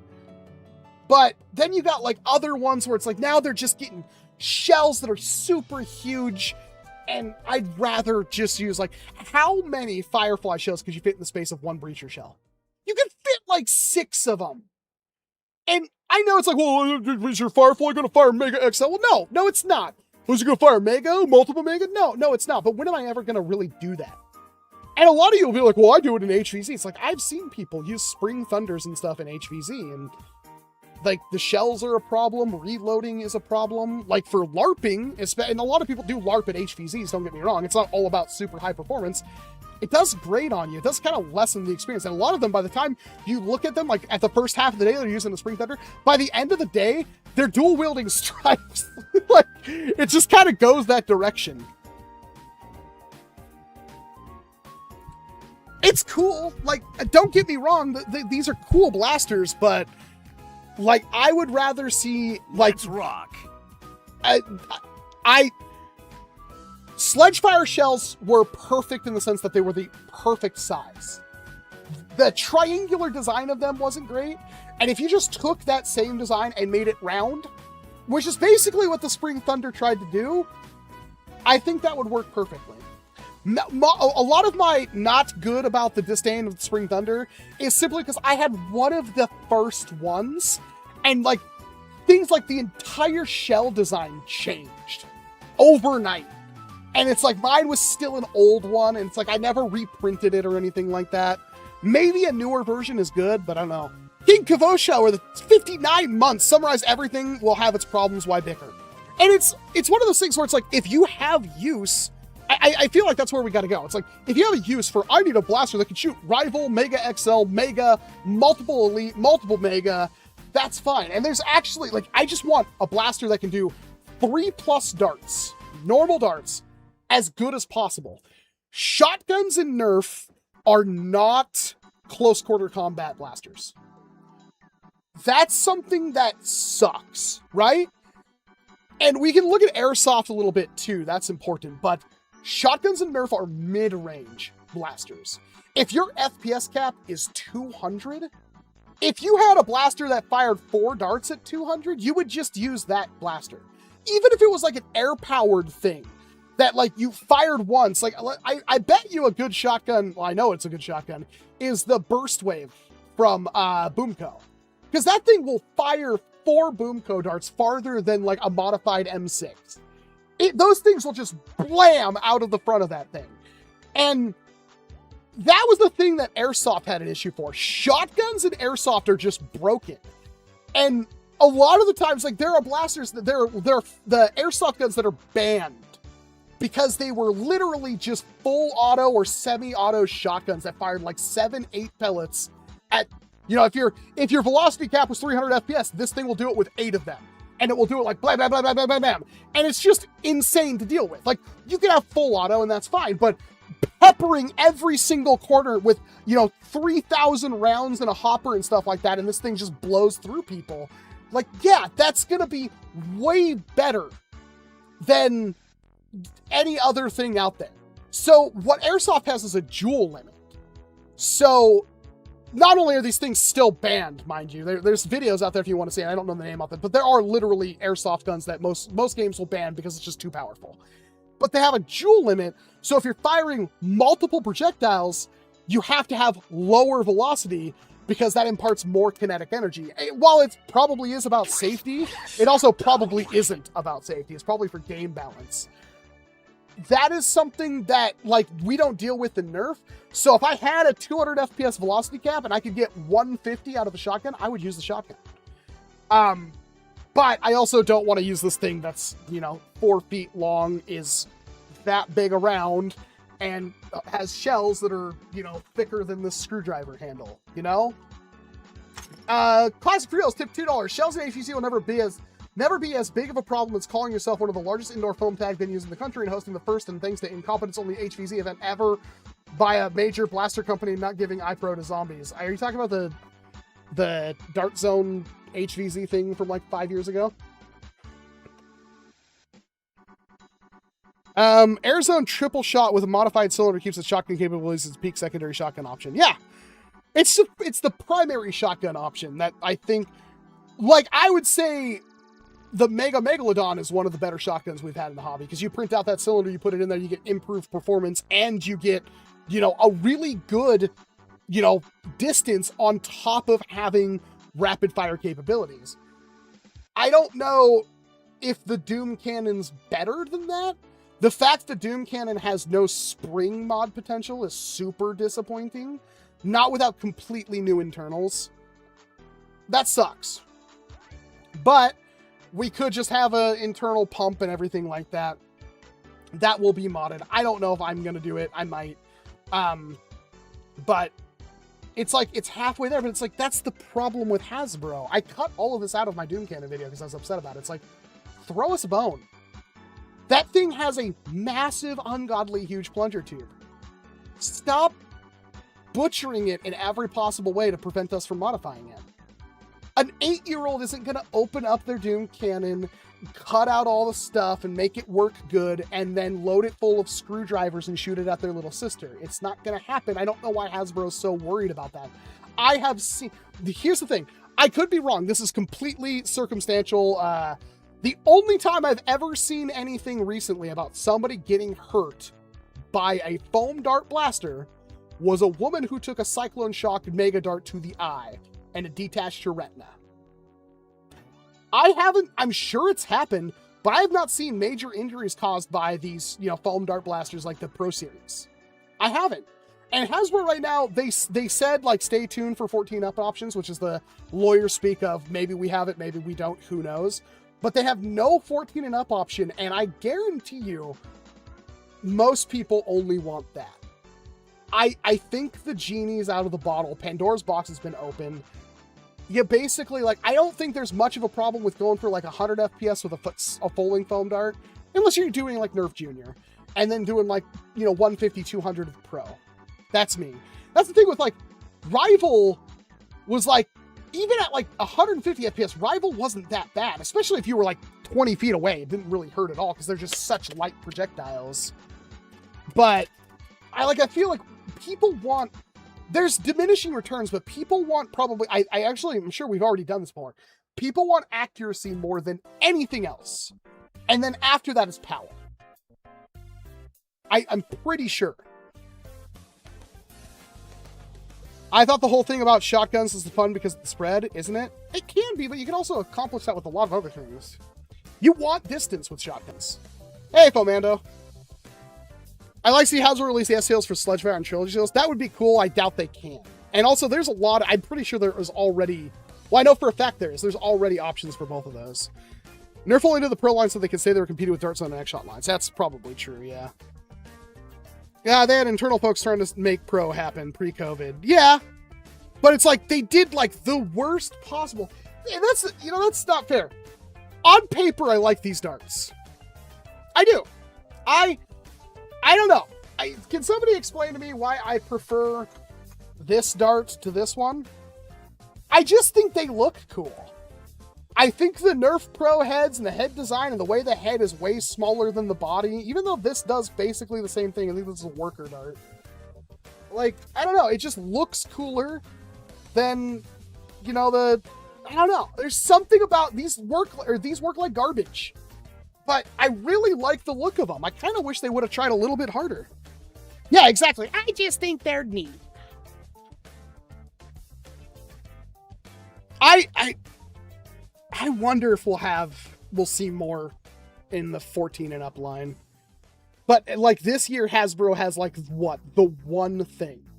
Hasbro has the one Doom Cannon, and that's basically it. I don't like their corner cutting either. That's the other thing. I don't know if Nerf and I hate to say this, I don't know if Nerf can ever compete again. The Doom Cannon was fine, but they still cut a lot of corners in places. But when you stack up most of any of the Nerf options released in the last 3 years to X-Shot, it's not even comparable. They're so far below. You get worse quality, worse performance, worse value, and they're trying to compete, but the fact of the matter is they're competing and they're cutting corners in the wrong parts. Like, a lot of people hate how X-Shot plastic feels. And that's fair. People hated how Buzzbee plastic felt too, and Buzzbee blasters broke pretty often. Nerf blasters usually didn't. Nerf blasters felt better. They were thicker. They were made of a better material. Now, it's all this waxy, flimsy, shooter, horrible plastic, and they charge about the same as, if not more than, everyone else. And that's, like, I just don't know what's going on. You know, it's shareholder stuff. They're beholden to shareholders, so they have to make a certain amount of profit. But it's really weird because Hasbro should have this figured out by now, and they don't. They're getting demolished by X-Shot and Dart Zone. Horribly. And those companies keep making more and more stuff. Like, with Dart Zone, it's hard because they seem kind of ups and downs.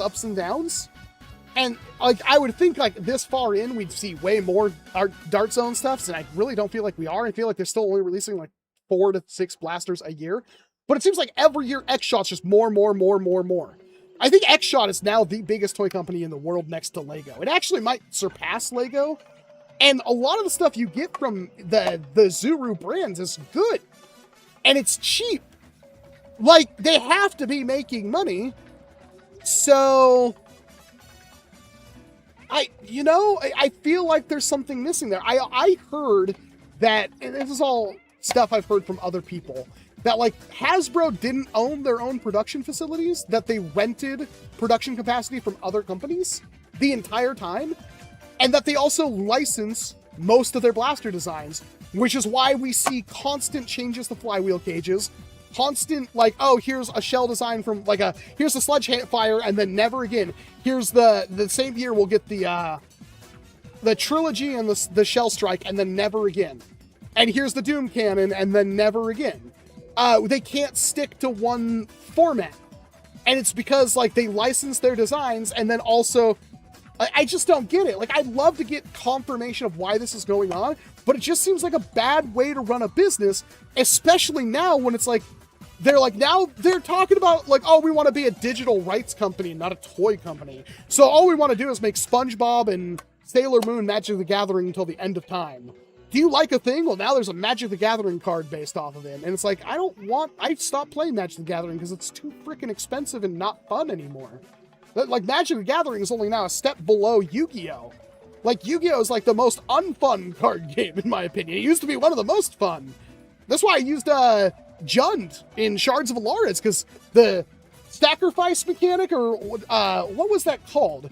Where you'd, like, literally, like, Devour 2. Like, you'd have a card that's like, Devour 2, this creature gets +2/+2 for each creature it devoured coming into play. That's like Yu-Gi-Oh's tribute system. It was so much fun. And it was also dumb because then you just get, like, Doombladed or something immediately after that. But if it ever went off like, oh, here's my +36/+36 Michaeloth that every single turn makes 36 1/1 Sapperling creature tokens. And then, oh, guess what? The next turn, here's another Michaeloth. It comes in as a double that. And it's like, yeah, now I'm making literally hundreds of monsters every turn. And then I sacrifice all of them to mill your deck. God, I love Devour. That's so much. See, that's fun. And the match is not fun anymore. It's just not fun. Sorry, went off on a tangent there, but it's like, they don't want to do that anymore. And meanwhile, X-Shot's like, you could buy, I bought, like, the little make minis that X-Shot does. They're awesome. They're super cool. It's like, they're little toy cars. Like, X-Shot makes little toy cars. They're awesome. It's so weird that, like, Hasbro apparently just has no fight left in them. And how are they going to ever bring back Nerf? It's really frustrating. Abquintic, it's not hard buying outside designs using outside fabs, but doing too much can be an issue. Yeah. There's like little RC cars that X-Shot makes that are like, you know, not zip zaps, but kind of like them. They're really high quality and they're like $10. What do you think of the Akasha Super B card? Never used one. It's also like, I think that long, so I didn't really care. I've already found B cars that are mostly as accurate as I would need them to be. Can you make a vid on the Lihue MG3 full auto electric foam start blaster? Don't know what that is, and probably not. I literally do not know what that is. Lihue MG3. Let's see if I can even find it. I don't really have hundreds of dollars to blow on. No. It's gonna be the same thing I've reviewed 100 times already. It's a cheap... It's a cheap off-brand thing. It'll probably be fun, but I wouldn't spend more than a couple of bucks on it. It's a good thumbnail. I'm sure the videos that did it, I can't see the views, but I'm sure the people that did videos on it got a lot of views. But we're talking about a blaster from 3-4 years ago. Yeah, I'm not gonna spend money on that. I'm sorry. Dude's been doing 150 quick fill balloon water for years now, which always sell like hotcakes in the summer. Yeah, their budget balloons and stuff are really cool. It sounds like a dumpster diving vid. I mean, if it's on Amazon, maybe, because then I can use an Amazon gift card for it. Hot take: we don't need toy companies to sustain the enthusiast foam shooting community. That is the worst hot take I've ever seen, Neva. Why would you want less? When is it ever? Here's the problem, right? The whole reason why these companies, the whole reason why I care about Nerf, the only reason I give two flips about Nerf making a Pro Series, making blasters, and doing good stuff is because Nerf, regardless of what we do, is always going to be the biggest name. Maybe not the biggest brand anymore, but they're always going to be the biggest name. It'll take decades for the idea of Nerf not being synonymous with foam darts to leave the lexicon of our modern vernacular. That being said, Nerf, Hasbro has the most experience and they should be the best at this, and they're not.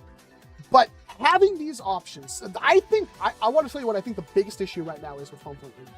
When you go to a store and you see the Nerf stuff, a lot of people, when they see Nerf, they still think of the Maverick and how it shot maybe 20 feet. Even the strong arm doesn't register that thing hits twice as hard, 3 times as hard as the Maverick did. And nobody would know, whoa, this thing has 130-foot ranges, 200-foot ranges. The problem is, before all these companies were making blasters that could actually do that, Nerf Elite XD hits 100 feet ranges. Who remembers that? Was it 100 feet? I think it was 100 feet. Maybe it was 95 feet. It was the same crap. It literally wasn't any different. They just, here's our methodology on testing. Here's our accuracy testing. And it's like, it's never true. They always lied. And I think one of the biggest things that screwed us over is when you got the Nerf Ultra and then you had the Nerf Nexus Pro, or not Nerf Nexus, the Dart Zone Nexus Pro on shelves together. I think they both said 125-foot ranges. Obviously, only one of those even remotely came close. Ultra could, if the dart curved upwards randomly, which they would do, and just sailed perfectly true. Most of the time, it was like sub 40 feet ranges with the Nerf Ultra because the dart would just spike into the ground. Because it just fly uncontrollably in any direction. There was no actual... Now they did try to fix that with the AccuStrike versions. Those were heavier and they had the front of the dart was flat, which obviously imparted more drag, which would technically stabilize the dart at the expense of range because it had more friction in the air. So like you got better, but you got way less, which is the whole thing with the Select. The reason why it included both styles of darts is because one was for range and one was for accuracy. But remember what the frickin' Nerf Ultra Dart said on the back of the frickin' boxes? Pinpoint accuracy, extreme range. And it never did either of those things.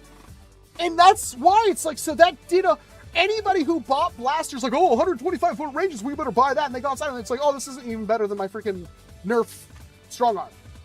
But now there are blasters, they hit 200, they hit like 230 FPS, 200 FPS. And it's like they literally will travel 100 feet easily, accurately. Well, on a box, that doesn't mean anything.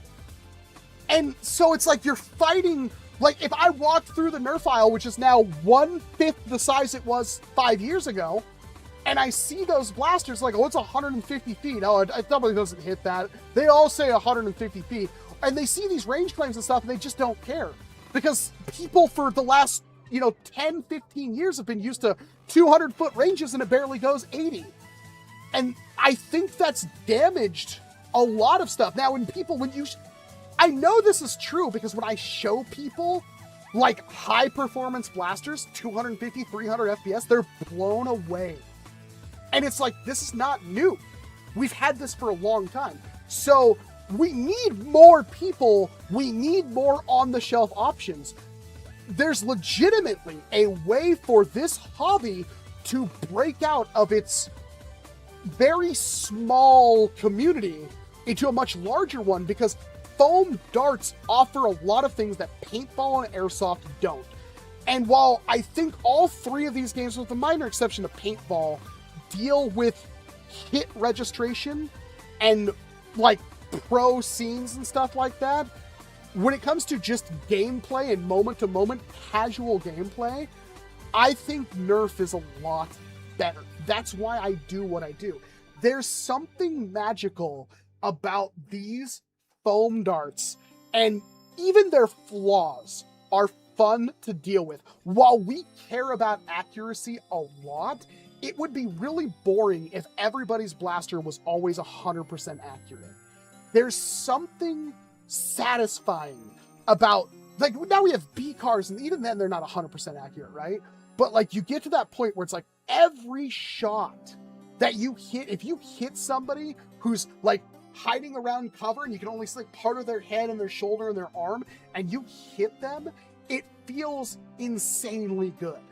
Now with airsoft and stuff like that, you have thousands, tens of thousands of rounds on you and magazines, and like, you go, Walcom, what about milk cap mags and stuff? It doesn't matter, because you're gonna have a little syringe full of 1,000 BBs that if you ever needed to reload your freaking milk cap spec mag, you just rip it out, and then put it back in, you're good. If you run out of one of these, this is a huge mag. This thing's massive. This would hold like 3,000 airsoft rounds. This holds 20 foam darts. And you can't just have foam dart wedged in your pocket. These things take up a lot of space, and you have to take care of them because they get damaged easily. And damaged darts affect your range and accuracy. There's a lot going on with this game that makes it so much more fun. Paintball, I would argue, is the worst of any of these game types. You could make an argument for airsoft, but paintball's the worst. Because paintball, watch competitive, we could do it right now if I wasn't worried about my channel getting copyright struck. Watch a paintball tournament. It is the most boring crap imaginable. Now, some of the airsoft games you watch from like Silo Entertainment and stuff like that are actually fun to watch, but most of the fun to watch are like the cheater videos where this guy's cheating, so I shoot him in the neck with my 500 FPS sniper with 0.8 gram BBs and stuff like that. Not saying Nerf doesn't have that problem too. That's why I don't know if we'll ever actually be able to have a good tournament scene in Nerf, because you basically have to have 2 refs per 1 person, and basically both refs have to have a button, and they only watch that person, and both refs have to hit the button to say that person's out.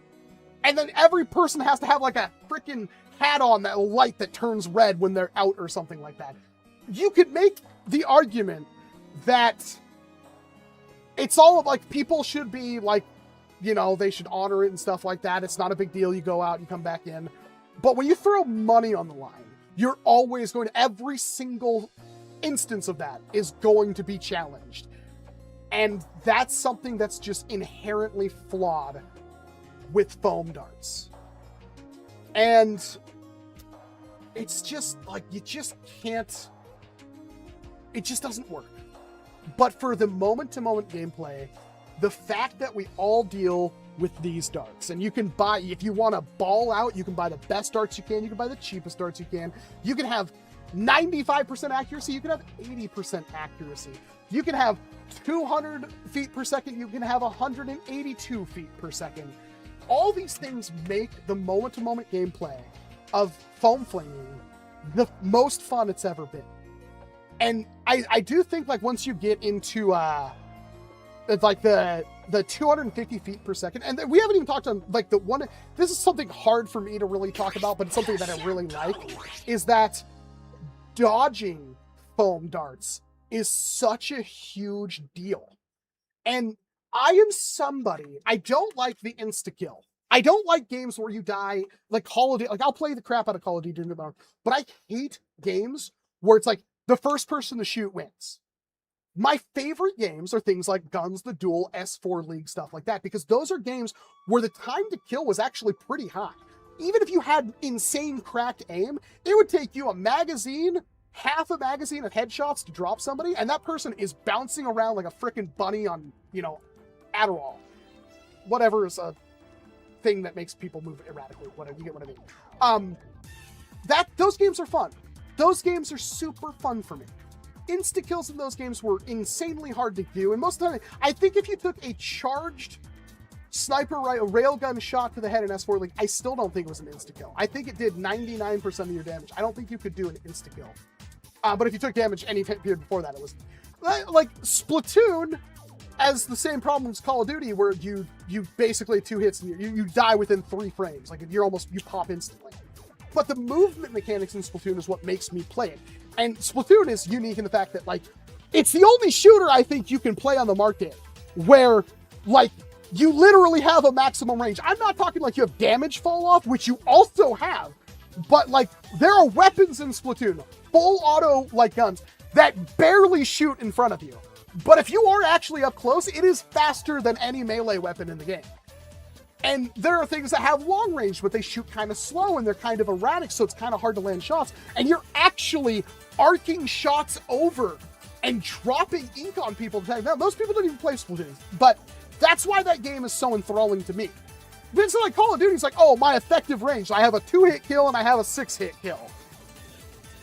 You get it. Like, that's the reason why I like those kinds of games. And that's like, Nerf will always be special to me. So we need more of it. We need to show more people what this hobby is capable of. But the thing that I am always going to have a problem with is that the biggest entry point for our hobby is the Nerf subreddit, and I think it's one of the worst out there. I desperately wish the Nerf subreddit would revamp itself, because it is awful to see and use and read, and just pretty much everything. And I'm not blaming that on a single person, and I'm not even blaming on anyone particular at all. I just think, like, it's one of the biggest inlets, and if you just scroll through it, it's so awful. The Beyblade one is awful as well, in my opinion, although I think it's gotten better as Beyblade's gotten bigger. But it's really depressing that that is, in my opinion, the biggest inlet. And yet, it's, like, it's horrible. It's really bad.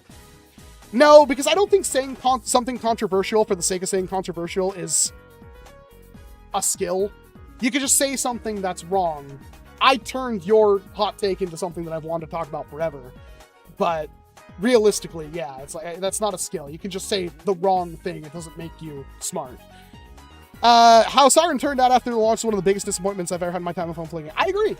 I absolutely agree. It sucks because the blasters I had from Siren, I was so excited about. Even when I said, and I quote myself in my own video, that the grip on the Mauler is an affront to God. It is so unbelievably bad that it should have never left the, like, drawing on a piece of paper. I don't understand how that grip became what it is. But I also think you're stupid if you're going to tell me that the Mauler is a bad blaster because it was a $40, let's be $50, let's be very nice, $50 off the shelf 180 FPS blaster with Flamefire. and adjustable velocity. Like, I don't know why we aren't like, yeah, it didn't work perfectly, but that was still a really good idea. And it sometimes did work. The one that I did a video on, like, I don't know, I'm the one who gets the flack for this. I guess because maybe my video was the big, I don't know. I don't know why every single time somebody talks crap about a siren, I have to hear about it. Like, I'm the only one that did a siren video when literally everybody did a siren video. But the Mauler I had, you saw the chronographing. You saw when, without a B-car or anything, I slammed a dart into the same corner of the target like 4 times in a row. When that blaster worked, it worked extremely freaking well. And, oh, it doesn't take a B-car out of the box. So you spend, when did we become a hobby where buying a cheap blaster and putting $10 and an hour of work into it to make it a far better blaster wasn't something worth doing? Like, 5 years ago, we would have screamed from the mountains how good Siren was. It didn't matter if they barely worked out of the box. If it took, all it took was a couple of seconds of unscrewing 20 screws, opening it up, putting the turnaround back together, popping it in place, maybe even gluing it, and, you know, making sure that it had a seal and everything like that, taking off the front muzzle piece and whatever. It could just be free floating. You could have put a 3D printed piece in there that you bought for $7 off a website. Whatever. You could have cut one out of plastic and put it in there and glued it. Doesn't matter. Whatever it took to get that blaster to shoot 250 plus FPS reliably and be usable. We could cut the grip off of it with a bandsaw and glue a Maverick grip onto it. Like, that's all stuff we did. We would be screaming how awesome it was. The thing about the whole Mauler situation, I don't know why YouTubers decided to come out of the woodwork and be like, actually, the Mauler was crap. It's the worst blaster ever. It's weird that a couple of them decided to do it back to back and completely disassociate themselves from reality with that. Apparently, according to YouTubers now, if a blaster ever goes on sale or clearance ever, it is bad. Or rather, any product ever made ever, if it goes on clearance, that means it was bad. Never adjusting for the fact that everything goes on clearance. I've seen iPhones on clearance. It's absolutely, most of the time you don't see them on clearance because they pull them off the store shelves and they sell them online at a discount, but I've seen it. I bought a brand new 3DS XL, a new 3DS XL. I bought it for $150 when they were $300. I think they were $300. No, I bought it for $100. I bought it half off. Why? Target had, or not Target, Kmart was going out of business and they had them on clearance. And I walked into Walmart and said, hey, will you price match Kmart's website? And they did. Does that mean the new 3DS XL was a bad product? No. Did it mean the new 3DS XL was a failure of a product? No, obviously not. Stuff goes on clearance and sale all the time. That doesn't, the thing that doesn't even matter. The whole thing I'm talking about doesn't matter. Because then you're like, oh, it's a blaster that was so bad, it goes on for sale for $12. And it hits 280 FPS, but it has a bad grip. If I tell you that a blaster can hit 200 FPS, but it costs $10 and it looked like a dolphin, would you care? You probably wouldn't. There are people in the chat right now be like, I would buy that in a heartbeat. Actually, I like the fact that it looks like a dolphin. I don't care as long as it hits that performance mark. I don't know where we've been that this is an acceptable thing to, like, dude, I don't want to give these people attention, but it's like, this is something that's like blowing my mind how far things have come. The quality has just dropped. Yes, Siren wasn't good. Yes, Siren had issues. And it's a freaking disaster that even the blasters I got from them that worked good, when it came to them putting them on store shelves, they had all of these production issues and everything like that. And it's not to say they didn't try. I know for a fact that people contacted them, returned them, they got refunds, they got replacements, stuff like that, but they obviously had issues. It wasn't what they wanted, but even then, it's like stuff like the Mauler grip, completely unacceptable. But you could stomach the Mauler grip when it's a 280 FPS blaster for under $40, which I still think you can't do.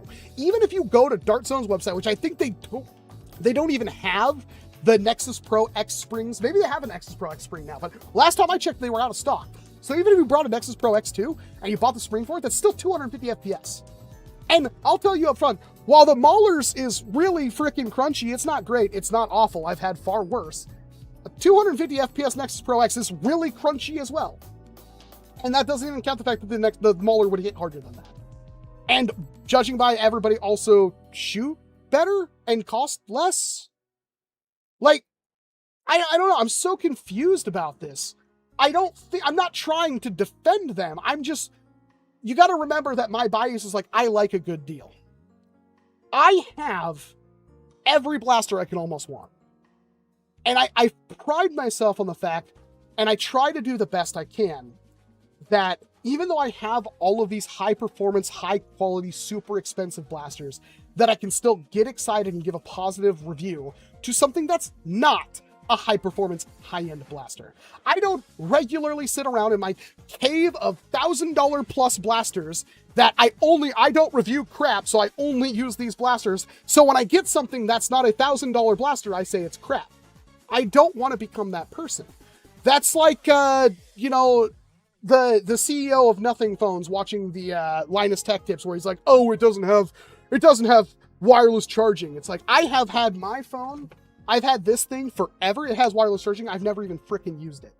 I even have one of those stands that you put your phone on and you put your little watch on it, right? So you put your smartwatch on it, you put your phone on it. I have one of those. It's annoying. I don't use it. And that's my second one. I just plug my phone in every night. You know how many times I've set my phone down and it's like, okay, it's wirelessly charging at whatever, really slow. And then I go to sleep, I wake up and my phone's dead. Maybe I bumped my stand in the middle of the night or something like that. Guess what never happens when I have my phone plugged in? That never happens. I don't want to be the person that, like, doesn't see, like, if I make a $400 product that can compete with a $600 product, I shouldn't be shamed because it's not a $1,200 product. And I feel like that's something that this hobby is really good at. This hobby is really good at making the barrier for entry for foam flinging has gone down so much over the years. It's incredible that you can get what you can get now off a store shelf. Now, distribution sucks, but, and also things don't sit on store shelves. Sometimes things like the Villainator sit on store shelves forever. That's fantastic. Things like the good blasters, they don't seem to stick around for that long. That sucks. Back in the NIC's Nerf Haven days, when something was uncomfortable, Perform would just top chop them. Yeah, exactly. Like, this is something. The Blink looks like a Halo assault rifle was turned into a bullpup center. It's pretty nifty. It is, like, I think it's fine, but it's not like a shoulderable thing. But of course, you could just replace the battery cover on the back with a stock version. I'm sure that's a thing. I actually like the ergonomics. Dual wielding Blinks is incredibly fun. Yeah, I do think they killed, Siren did kill off the blade, although it's still for sale at Walmart. I don't know how well they're selling. All retail blasters go on clearance, yes. I mean, is that a line of sight? Siren was done by NSI, which do the laser ops. And laser ops, they perform fine. In fact, they actually perform stupidly good sometimes. All of the laser ops toys look pretty terrible and have the worst ergonomics you could think of. So Siren wasn't that far of a departure from it. I think the ergonomics on the Blink were fine. I thought the ergonomics on the Gnarl were fine. I still think the Gnarl's a super cool blaster. It's a really compact mag fed thing. I really like the Gnarl. I like my Blink, but I use my Omnia Gen 3 more. Yeah, but imagine if you didn't have the Omnia Gen 3. Imagine you had an original Omnia. Or an Omnia Gen 2. Took Dark Zone 3 attempts to get that blaster right, and people bought every single version of it. And the first two are still really bad.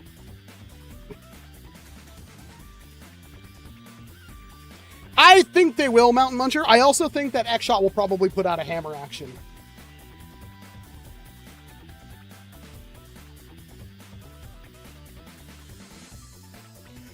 Yeah, the Blink is a really compact thing. But also has adjustable velocity and adjustable rate of fire. And they were on fire sale for like 15, 20 bucks on Target, like online. We talked about it a bunch. Like, I think you're stupid if you didn't buy a $20 Blink. Let me look up Siren. God, I want that Soul Chokugan Liger Zero so bad. I'm so tired of opening up my freaking eBay and that thing staring me in the face. Siren Blink. 28 bucks. Buy it now. Oh, it's got a $28 delivery too. Who's that being sold at? That's somebody else. But Target had them listed on eBay themselves for dirt cheap. Yeah, they're pretty much gone now, though. Yeah, but you don't see. That's the thing. I saw somebody who's like, "Oh my god," I don't remember which YouTuber that was, and it's like, you can. Everybody's entitled to their own opinions, but it's like they're like, "The Siren Gnarl is dangerous to prime," and it's like, no, you just grab it like that and pull it back. You don't have to fit a finger through it. You don't have to like grab it with your teeth and pull it back, and that's dangerous. No, you just put 2 fingers, pinch, and pull back. It was fine. I almost wanted to do like a short where it's like I saw they're like, "It's the most dangerous blaster I've ever used," and then cut to me just going. Like that Cobby Lame or whatever his name was, that guy that was doing all those videos like that. Gen 3 finally got it right. Yes. It sucks that, like, again, Dart Zone has had issues. How many, besides the long shot, like, I think X-Shot's got a pretty solid track record right now, right? I do agree the Venom Pro is ugly, and the problem with that is, like, before, the price of the Venom Pro and how ugly it was didn't matter because it was just such a good price for such a blaster. Was like, you got to remember, like, the Lightning and other mag and grip pistols were hundreds of dollars, and then you get a $50 off-the-shelf thing that performs 80% of what the brushless blasters would do. It doesn't matter if it looks like a sunfish. It's fine. But now that we've got the Thrasher, which looks so much better, and it's basically better than the Venom, they're both essentially the same blaster, though. Yeah. Putting my 3 in the shelf because I prefer the red. I'd rather have the green just because I really like the Striker.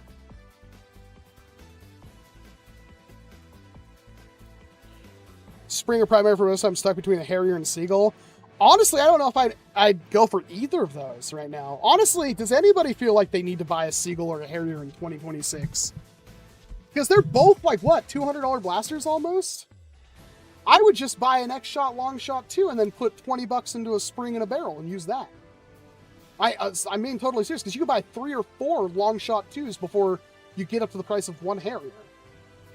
Allegedly, the Harrier can hit 400 FPS, but I think that's a tall order for it, and I also think you're going to require a lot of money to get that performance, and it's going to be very uncomfortable. I don't know. I've never used one that allegedly hits 400 FPS. It's not to say that the Harrier isn't a higher quality blaster. I just think, like, if you cared about quality, you'd own a Saber product. So. I want the Thrasher, but I'm very concerned about the battery. The Thrasher uses a different connector. Yeah, it does. It uses the... But any of the, Andrew, any of the X-Shot Gel Soft things will work with the Thrasher. It's the same connector. Has Worker dropped off or something? Well, that's the thing. It's like, I think Worker's in this weird place where it's like, 3 years ago, spending $200 on a Harrier made sense. Now, it doesn't make any sense. I don't, like, it's not to say they aren't high quality, but I've also seen people break Harriers. So, we live in this world where it's like, there's just no reason. That's the same thing as, like, if you're huge into foam flinging, right? If you're massive, then yeah, I could almost recommend buying my, God knows how many, you know, all across the country I've taken my Saber M20. And how many darts have been fired through it, and I've never had to do really any maintenance to it other than maybe replace the O-ring after years of having it. And it's like, I literally could, I challenged TSA to break that blaster. But it was also like $700 and didn't even come with all the parts. I could never recommend one for that. And I don't think going from Delrin to all metal was worth it. I detest all metal blasters. They're cool as hell. You rub up against a wall, you drop it a single time, and it's ruined forever. I would rather have the thick Delrin that the Saber M20 had. That thing, you can literally chuck it down the driveway and it barely has scuffs in it.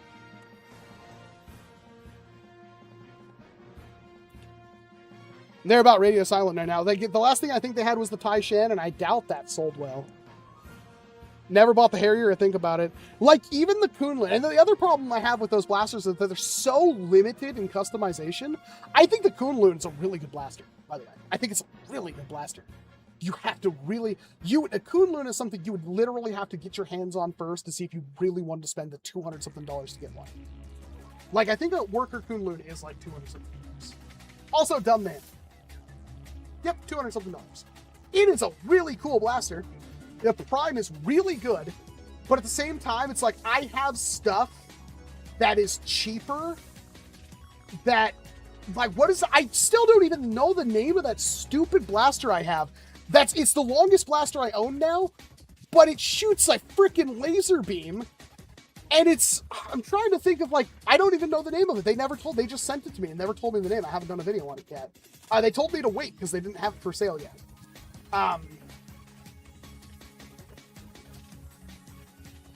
Wonder if it's actually on the website yet.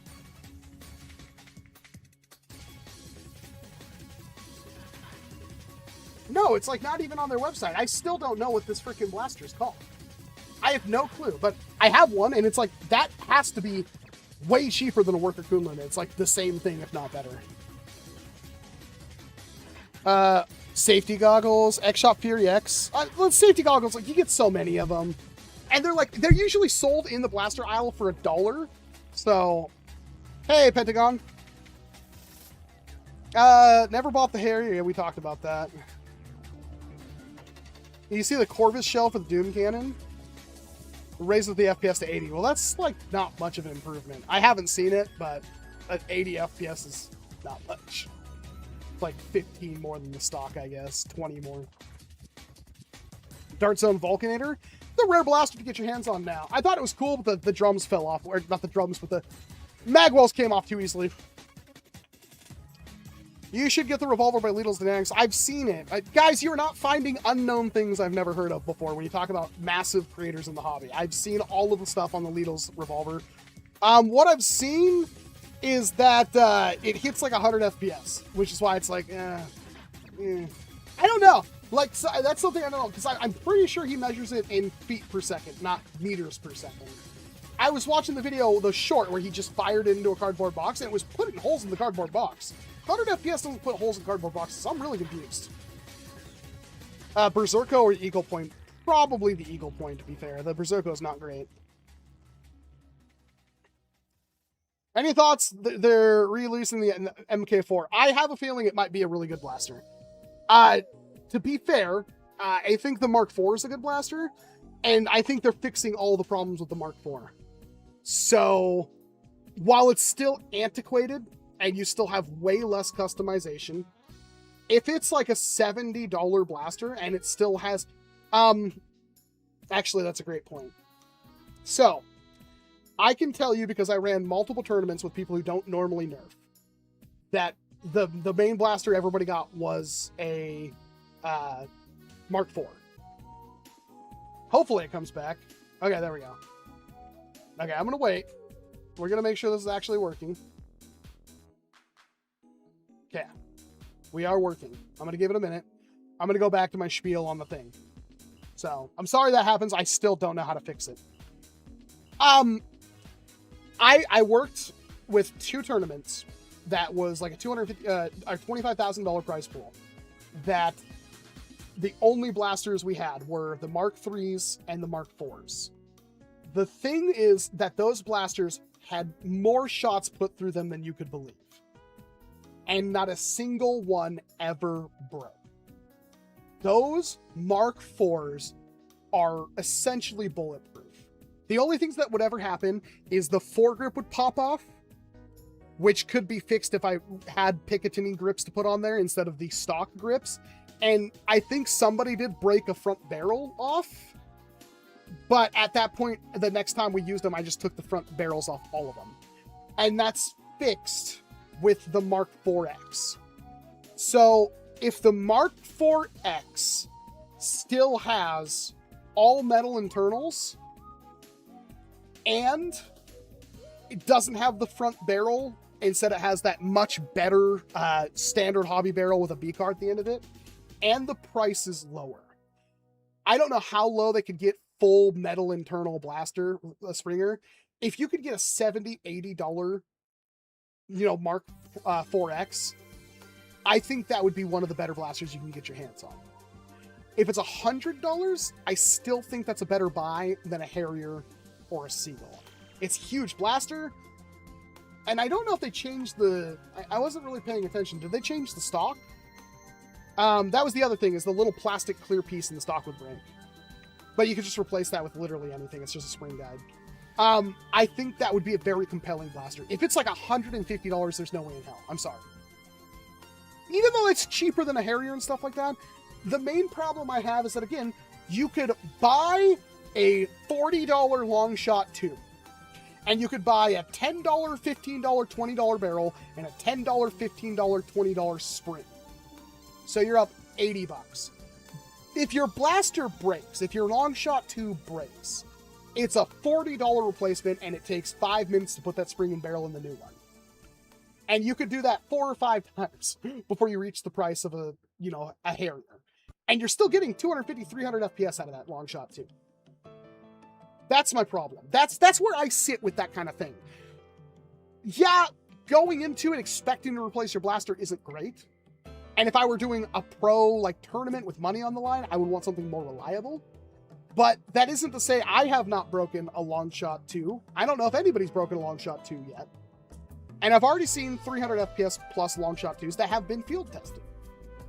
So, realistically, why would you go the Harrier route? And it's hard to say. It's like, if they could do the Mark 4X under $100, I have a feeling, if it's still, again, if it's metal, all metal internals, every single part of the Mark IV is metal on the inside. I'm not saying you can't break that. I can say I've seen these blasters just ran into the ground, and they're still fine. The only issues I have with the Mark IV that I don't know how they will fix is that these things jam like none other.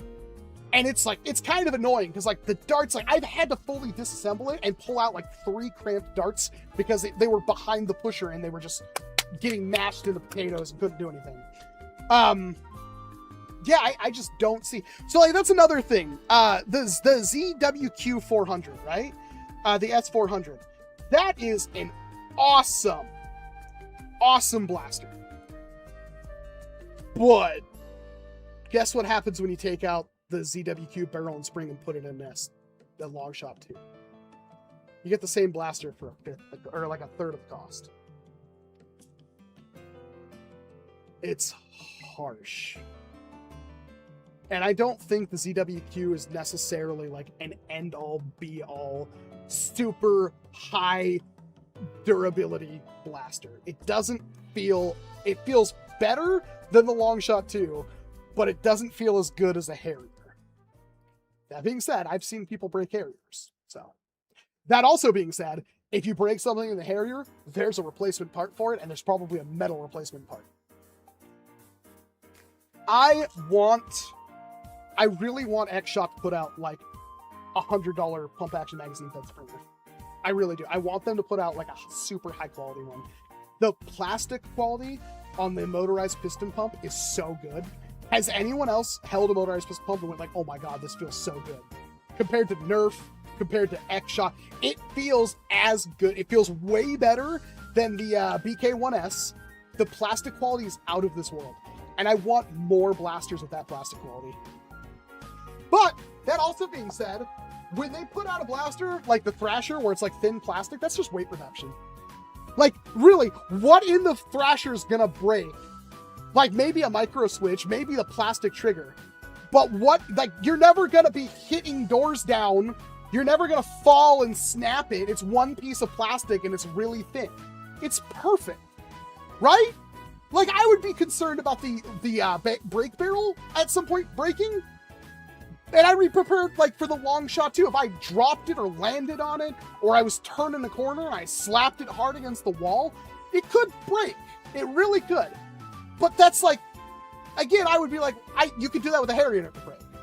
I've seen broken Harriers, so it's hard to say that even when it comes I forget a lot of the time, and I don't know who actually pays attention to it when I weigh a blaster. But weight savings is important. So when it comes to blasters, my most important thing is almost not even accuracy. Priming weight is, I don't know if you've noticed that. That's my favorite thing on a blaster when it has a light, smooth prime. The S400 has that, but the long shot also has it. Trident's the best blaster I've ever held. It's not bad. It's not perfect, though. I know they're doing another Striker 2.0 in blue. That would be pretty cool. This is why I stick with 3D printed blasters more. The part breaks, you just pre-print it. Yes, that 100%. The problem is that not everybody has a 3D printer, and not everybody has the time and effort to reprint it. Also, if you're constantly replacing and reprinting stuff, it does become kind of a drag. That being said, there's a lot of blasters that I've had for a very long time that have been with me all over the country, and I've never broken a single part on them. That being said, I tried to boot up my Pew Pew. It doesn't turn on. I thought about reaching out to Pew Pew. Like, hey, why doesn't my Pew Pew turn on? I don't know. It just doesn't. I put a battery in it, pull the trigger, nothing happens. I don't even know how that's possible because my Pew Pew was in a box. Like, it goes, I have a gun case for my Pew Pew, and it doesn't work. Yeah, no, the profit, like, smooth primes are so important. Like, after, like, I have my original Caliburn. It's been sitting on the deck for the last 5 years, so it's not really in workable condition. But, like, it's impossible. It sucks. You know what you can't give a long shot? A dedicated flared magwell. Bearing prime and the best trigger in the game. Fight me. Well, I'm pretty sure you could put a flare on the end of the magwell if you had a part for it. Bearing primes, doesn't it have kind of a bearing primed? I'm almost sure it does. And the best trigger. I don't think there's anything wrong with the trigger. You want to talk about best trigger in the game? Well, that I think is still my Javelin M4X. It just, the Javelin M4X trigger is God. What about custom skin system for it? Because how they paint their graphics? I think they've talked about doing that, Mountain Muncher, but I don't think they have for logistical reasons.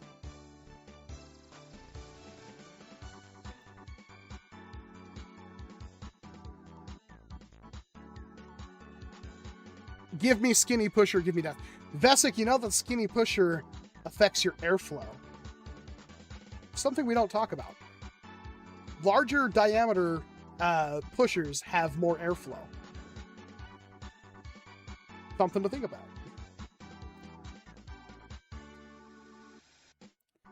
Will you ever release a marketable plushie of Freddy? Look, if my channel ever picks up again and Makeshift comes out, I will definitely do it. I will try to put Freddy in more videos. I like Freddy. My whole thing with Freddy is he was supposed to be like my Burton that Spoonie would use, his robot. It's a shame that guy fell so hard, but Spoonie is probably one of my favorite inspirations when it comes to content creation. I would love to do more videos like what Spoonie used to do. And that's kind of why Freddy exists. If my Pew Pew quits working, it probably means a doctor's referral to a specialist. I'm super lazy because to do the Freddy thing, I have to like actually put it in there, and I have to remember when I'm filming to have shots with Freddy. Same thing with the shirtless version of me with the tactical gear on. And I want to make my own Dr. Insano character. I was going to call it Professor Nerfarius. Not Nefario, Nerfarius. And Professor, not a doctor. And it was going to be literally the same thing as Dr. Insano. Just a crazy guy. High-pitched, squeaky voice. I need to buy the goggles, and I need to buy the lab coat for it. And those were my characters that I wanted to have in regular videos. I had a lot of plans for that. The S4 Entos is horrible to prime of a 1.8 spring. What are you doing for 370? I don't know if you're talking to me. You can watch my video. It was fine. I don't know what mine got in my video either. I don't remember. I remember when you ascended to heaven that Buzzbee made a chain-fed 4-shot blaster and had a pump grip, and then you shot the thing and you were disappointed. Yeah. Man, poor Buzzbee. That video actually got a lot of views recently. I don't know why that video, but it kind of resurgenced. I don't even know where mine is. It's got to be around here somewhere. I'm doing okay, Joseph. I got really broken up sleep last night, mostly because baby. Then after my birthday, even though I thought I had enough water to counteract how much I drank, I slept all day. I have no shame saying I slept pretty much all day yesterday. Main Nerf areas use that Mega XL. It was gonna be, I'm Professor Nefarious! And then he would talk about building blasters, and it would always be like trying to conquer the world and shit like that. Part of my language, I apologize, it just kind of slips out. I have a whole, again, he was just gonna be a carbon copy of Dr. Chaos, or Dr. Insano, I think that was his name, Spoonie's character. It was going to be, like, even Coop had a doctor character that, like, built his stuff for him, and that was the same thing I was going to do. But it's like, I want to do more cuts where I have those characters, and I cut to them in the middle of the video, and I just get lazy. Tomcat is a better Nexus Pro. Tomcat is good. I wouldn't say it's a better Nexus Pro.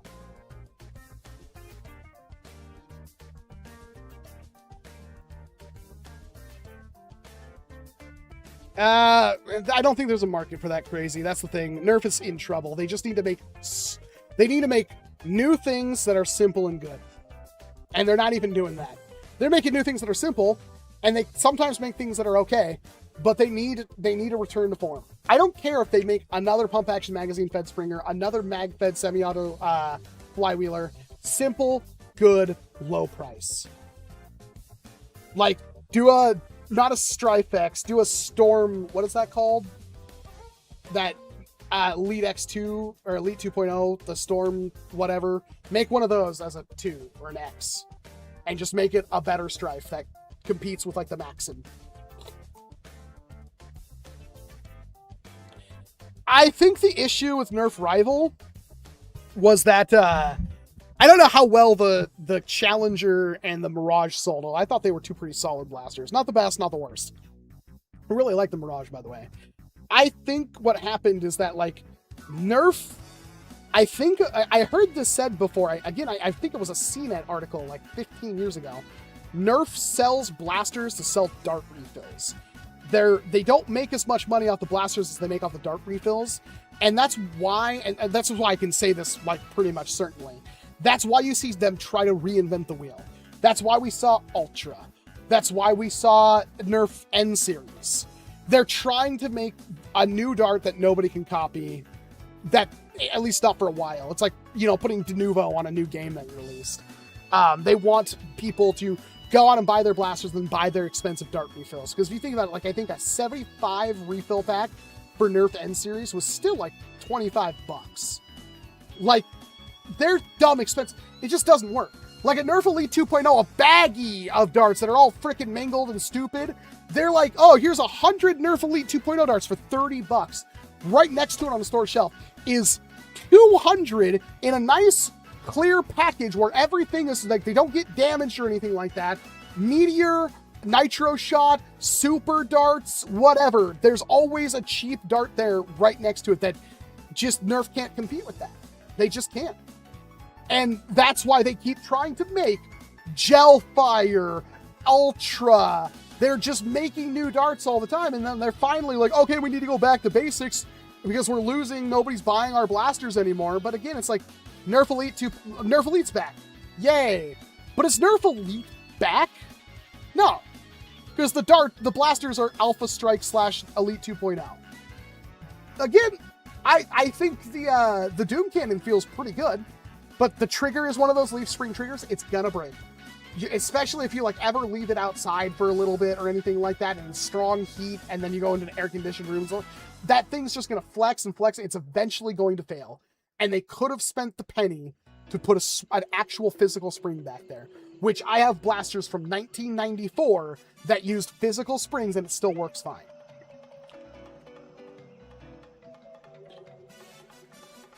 And then nobody wants to copy their darts.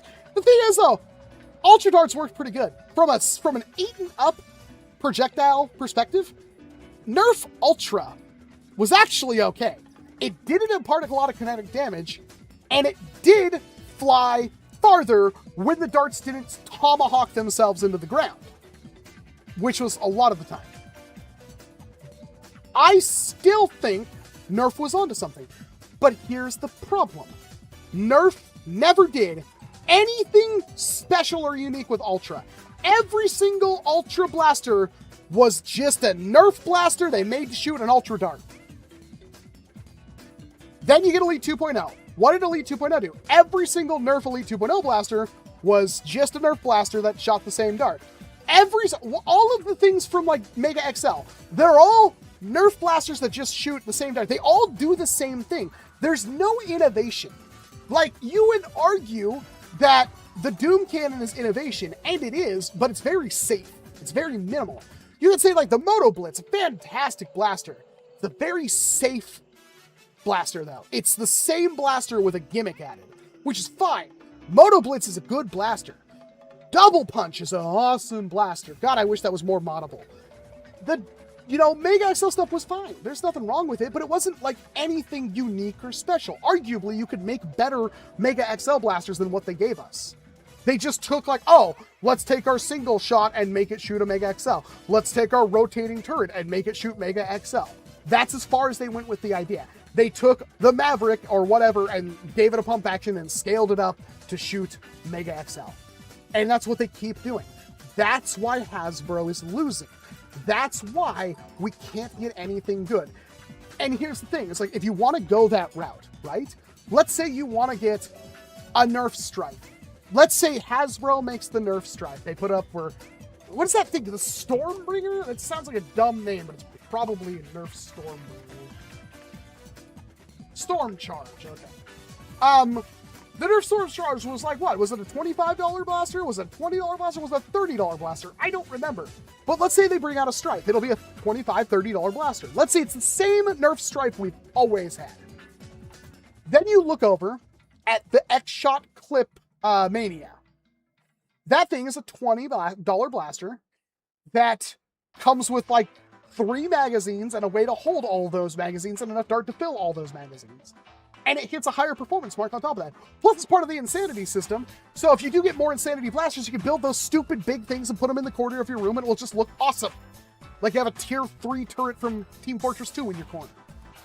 People love that. Like, it's so cool. Nerf doesn't have any of that. You just have a $30 Stripe. Is it higher quality? Yeah. Does it matter? No. That's the problem. They have so many issues with that. And yeah, the Storm Charge was a $30 blaster. That's just the problem with Nerf right now. So the only thing Nerf can really do is try to innovate. But let's look at the Deadeye, right? I thought the Deadeye looked really cool. When I got my hands on it, I went, ooh. Not only did my Deadeye not work well, which I said it was probably a lemon, you should see other people. Sure enough, I saw somebody else shoot one and it was good. I think it was Buff Daddy from Blaster Hub. But that still doesn't change the fact that the blaster is really wobbly, really creaky, really thin, really waxy, terrible plastic. And the stock thing, right? It's uncomfortable as a stock. And if you use it as a shield, the things don't even stay open. They flap around. It's like, what? How? Hasbro? You couldn't even put a little plastic indent to make the frickin' thing stay open? Like, I'm sorry. I shouldn't have to say this. This is basic stuff. Nobody is trying, or the people who are trying are being shut down by the most incompetent middle management in all of blasters. Like, you could make the argument, oh, the Mauler had a terrible grip. Yes, that shouldn't have ever existed. It's still a better blaster than the Nerf Deadeye will ever be. The Nerf Deadeye was uncomfortable, horribly thin, creaky plastic, and the gimmicks it had didn't even work. Why are we, come on. Why does it take a genius to go how can, I want a designer in the chat be like, actually, Walcom, we added a little indent in there to snap them open, and George from accounting said we can't afford to have that little plastic indent in there. That's why the things just flop around. Holy crap. I shouldn't have to get upset about that kind of stuff. It's disgusting, though.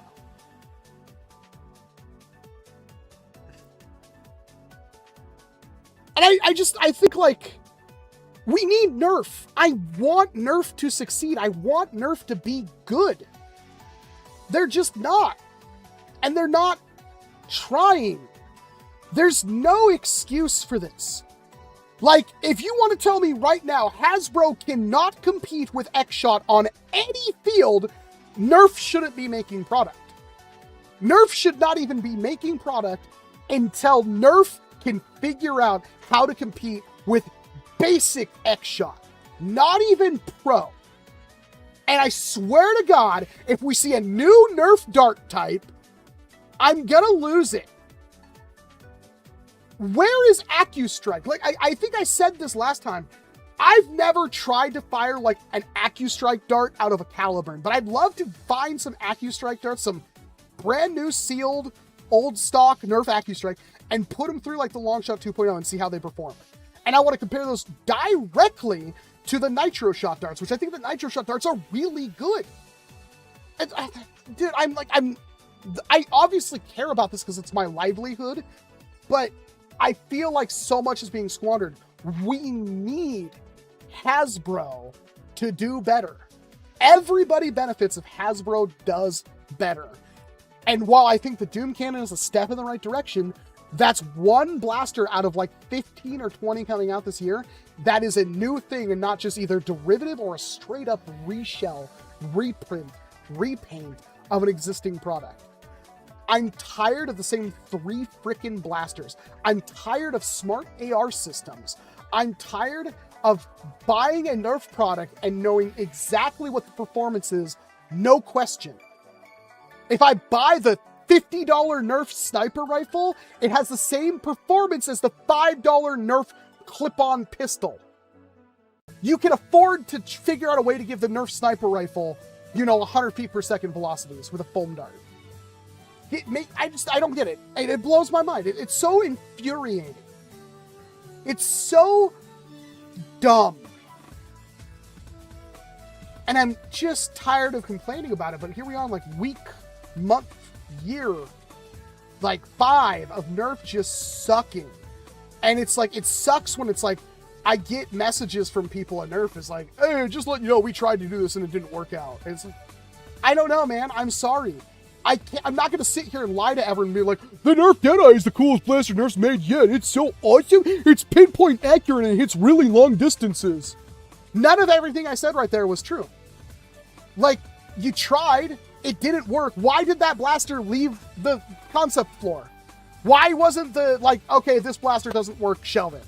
The Doom Cannon was fine. If you would have released just the Doom Cannon, it would have been fine. And even then, the Doom Cannon's like, the one thing, you would sell so many more Doom Cannons if it was moddable, and it's not. Like, you could rip out the entire internals and put in an air tank, but you could do that with virtually any blaster. The fact that the Doom Cannon has this massive plunger tube and only a quarter of it is used is mind-blowing to me. Well, we were using the internals from the Artemis and we had to retrofit those to work with the Doom Cannon, so we had to do it. I don't care.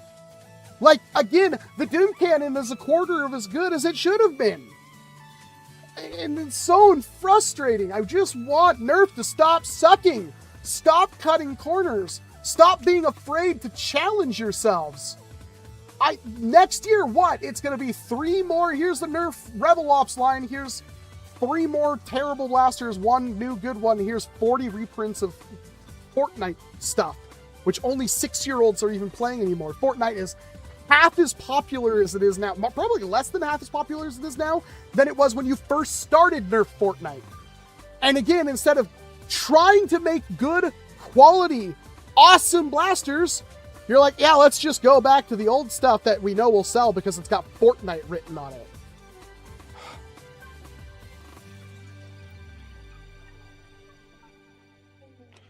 Is that hard to stick to a dual strike plunger tube and design around it? I mean, they do, don't they? Well, okay, you take a dual strike. The dual strike was basically a long shot plunger tube. And again, they never did it again. That's probably why. Because it was like the most moddable blaster. There are people, I remember like Tiger Foam. That's a name I haven't said in forever. He made a lot of people did, but I remember his specifically because he made a freaking dual strike that hit like 400 FPS. A lot of people did. I also think the Hasbro's in general has too many layers of management. Yeah, it's that same... What was it that, like, somebody recently, they talked about how, like, at Xbox, they had 14 layers of management at Xbox, which is why Xbox is dead. And all you can think about is Office Space, where it's like, I have 8 other bosses. 8! And all I'm going to do is the bare minimum to make sure that none of them come back and, harass me. Not the exact quote, but that's the sentiment. It's like, you don't need that. Like, what is going on? I want to know what is going on at Hasbro. There's no way one of the most beloved toy manufacturers of, 2000, early 20, like, you guys had lightning in a bottle. And something happened around like 2015, and then it just kind of crept until like 2018, everything just went downhill and it's never even remotely covered. Every single product Hasbro has made since 2018 has been a shadow of its former self. On every, granted, it's like you could argue, well, Beyblades are the best they've ever been. Well, here's the problem with Beyblades. You try to go buy, I had one here. Damn it, I had a Beyblade here. Where did I put my... Like, I just found a Wizard Rod, right? Like, everybody wants Wizard Rod. It's a really competitive Beyblade. They sell online for like $40 more than they should. I found one at Target, so I bought one. But if I want to get like this set, even though this one doesn't count because it's not good, but you want this set, good luck. Good luck. Really, like, you find these, like, people are selling these on eBay and stuff for way more money than they should be. You want that new Emperor Might set that has the CX Bay with a metal chip, which is like one of the only ways to get a metal chip. Good luck. People are buying them and selling them on like Mercari for $230. It's a $30 pack. And it's not that, like, the Hasbro Bays are fine, but why are these good when Beyblade used to suck ball sack? Well, it's because these aren't made by Hasbro. They're just distributing them. And guess what? They can't even do that right. They don't take Beyblade seriously, despite the fact that it's so popular now that people are making a living reselling Beyblades. They're getting scalped all over the place. And granted, the first issue with that is Takara Tomy has to up production, but if you go into your local Walmart, if you go into your local Target, you're going to find the same 2 or 3 Beyblades, and they're probably ones released 2 years ago. Or they're going to be from a set nobody wants. I want that clip and rip with the burst Pegasus or whatever. That's like the coolest thing ever. I think that's awesome. I want one of those. They pop up on Amazon, they're instantly sold out. And honestly, it's hard for me to rationalize buying something off Amazon. Beyblade X. Now talk, it's probably right there. Clip it.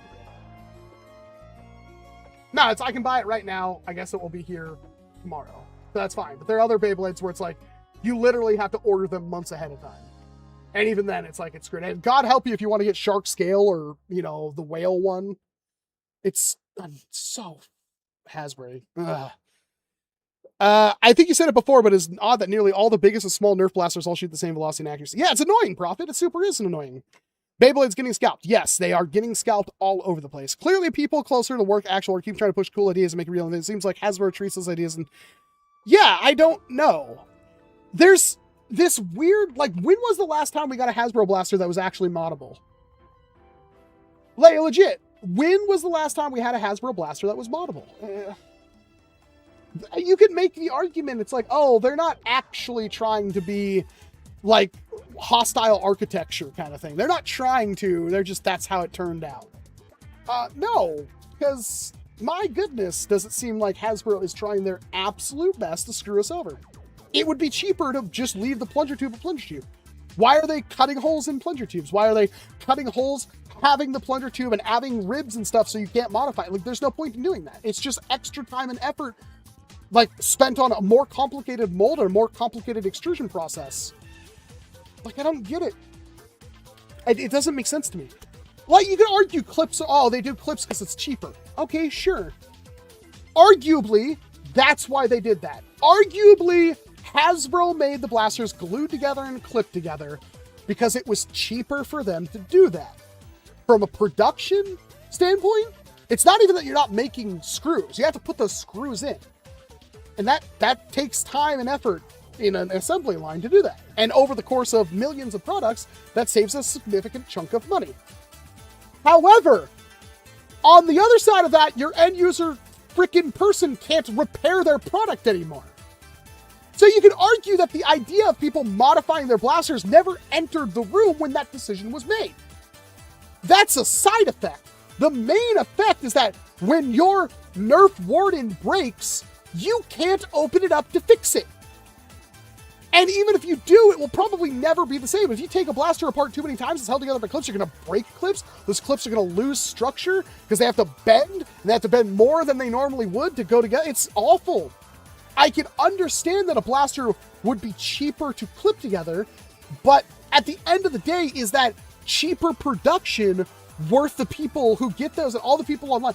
You could argue that, like, I don't matter, Drac doesn't matter, none of these content creators matter. We're drops in the bucket. 200,000, 300,000 views on a Nerf review means nothing. They can give their stupid blaster to some desperate, you know, lame athlete, and that lame athlete could make one TikTok video that gets 4 million views and that eclipses any goodwill we ever did. Except for the fact that the athlete is going to fire it 7 times for the video, be like, it's on shelves now, buy it now. And then nobody's ever going to go like, yeah, but it's clipped together. You can't take it apart and fix it if it ever breaks. A lot of you are like, well, I've never had to do that anyway. Well, here's the other thing. It's like they're really, you know, going soft on all the, like, they're making the blasters have leaf springs instead of actual coil springs. So when those break, you can't fix them and all that kind of stuff. They're dropping the quality, and then they're also making it impossible for you to fix it. And those two things don't go together, right? Like, we all know, like, you can buy a new Ryobi drill, and for some reason it has a plastic sprocket in it that's basically meant to fail after a certain while. Fair. But then you go buy a, you know, a Makita, and it has the same problem. Maybe not Makita, but a Milwaukee or something has the same issue because they're all made by the same factory. But it's like, it's not, it takes them more effort to design their blasters in a way that can't be modified than it does to just make a good blaster. Double Punch you mentioned looks really nice and technical $2. It's my favorite blaster Nerf's made. Profit. Storm Charge, Moto Blitz, but I think the grip was clipped on. I don't remember. Maybe. I mean, the Moto Blitz had corners cut, Andrew, but it wasn't as bad as previous. Ordered my Risen Watch on Amazon, showed up missing a bit and ratchet. Ooh, ew. That's the other problem. That's a whole other issue. It's like, I'm like looking at Beyblades. It's like, man, I really want that clip and rip launcher. I need to pick one of those up. That just looks cool. Plus, the, you know, Aero Pegasus or Blast Pegasus isn't bad. But yeah, it's like, there's so many times like how I still want Shark Scale. I'm never gonna have Shark Scale. I'm never gonna have it. Or Tidal Whale. I'm never gonna have Tidal Whale. And it's like, I'm also like to the point where it's like I haven't played Beyblades, so yeah.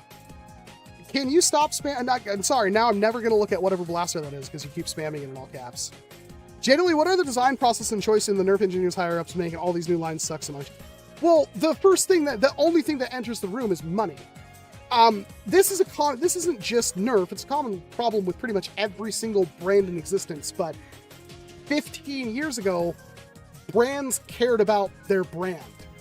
Brands would take hits on their brand to keep their integrity of that brand.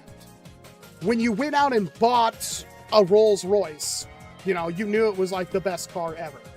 And then they got bought out by, what is it, like, I don't remember what company, but it's like they still exist, but they don't exist kind of thing.